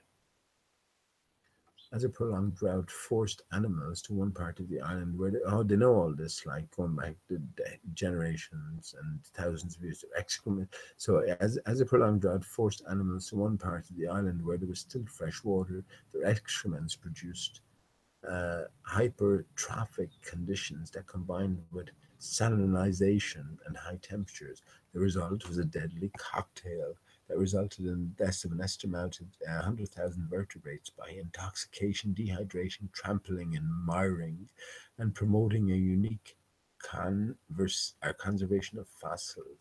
It is believed that the 50-year megadrought caused by a dramatic decrease in monsoon activity could mean there are similar graveyards elsewhere in southwest Indian Ocean region. What nonsense, right? Our multi-proxy data evidence a severe drought between 4,190 and 4,130 calendar years BP. What's BP? Which ultimately led to mass mortality of larger vertebrates, including two species of giant tortoises and dodos. So the giant tortoises couldn't just swim out the sea. No, this is stupid, right? So again, that's telling us about the dodo giant tortoise flat earth connection. We demonstrated direct relation between the mass mortality events in the Mer de Songe, Rock Valley, and the there's your 420. I was waiting for it. Anyone who's still listening, oh my goodness, look at that. 4,200 calendar year BP drought. There's your 420. This is a completely random link that I just clicked on tonight. There's your 420. Telling you. Sanitation appears to have become a major issue with so many animals crowding around the shrinking source of fresh water. The animals lived around the edges, and the excrements probably got mixed up in the wetlands. This is all a joke. It's like a big toilet. Despite this grisly event, the dodo population returned with the rains, and they survived for another 3,800 years. Lovely. Uh, oh, there's your 420 as well. Oh, goodness, goodness, goodness. 3,800. 3 times 8 is 24. Reverse that, you get 42. Oh, man, oh, man. Before the arrival of the Dutch in 1638, when they were hunted to the extinction. Well, oh well. Look at the checkerboard here on the right side. I said a dodo wears a checkerboard dress. All of this is scripted. Everything is put in here by people in the know. People are told to put something in there. Simple as that. So everyone doesn't have to be in the know, but that's amazing. Amazing link. So we have a 311, which is 33 link here, 911, and two 420s. I think we're on the right track. What do you think? As usual,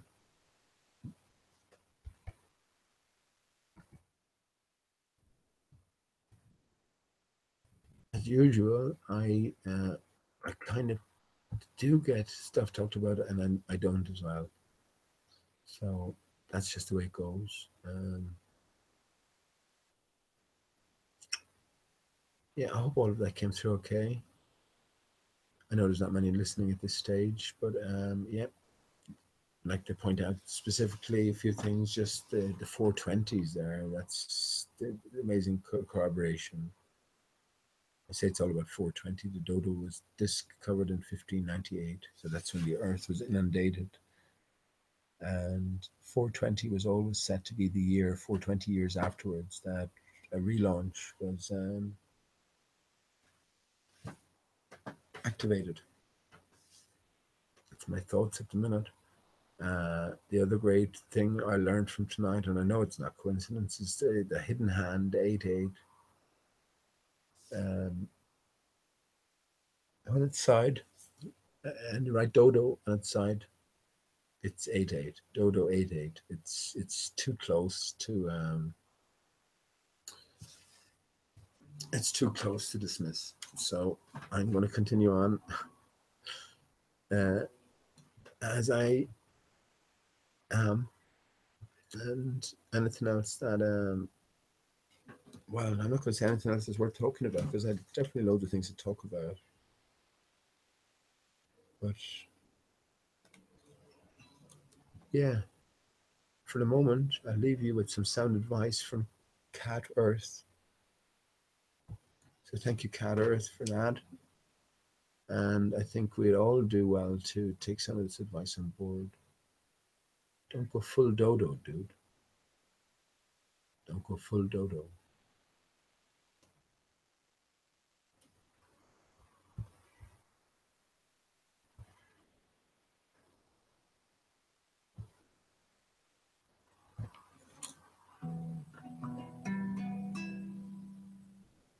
Oh, of all the money that ever I spent it in good company, and all the harm that ever I did, alas, it was to none but me, and all I've done for want of wit to memory now I can't recall. So fill to me the parting glass. Good night, joy be with you.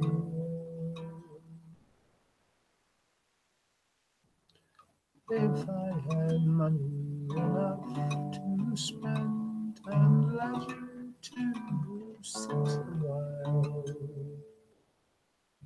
there is a fair maid in town that sorely has my heart beguiled. Her rosy cheeks, her ruby lips, I own she has my heart and soul. So fill to me the parting glass. Good night and joy be with you.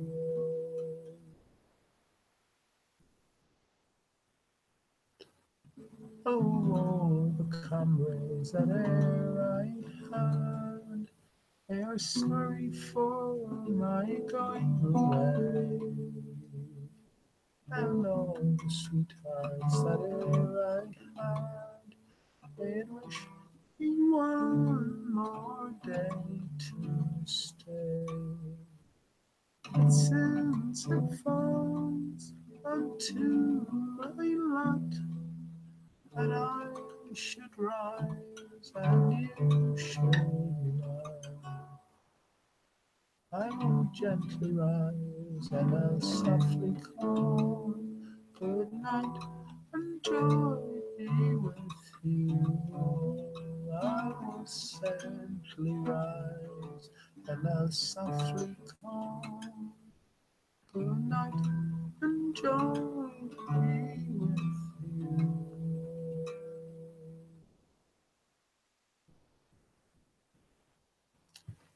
Thank you, friends.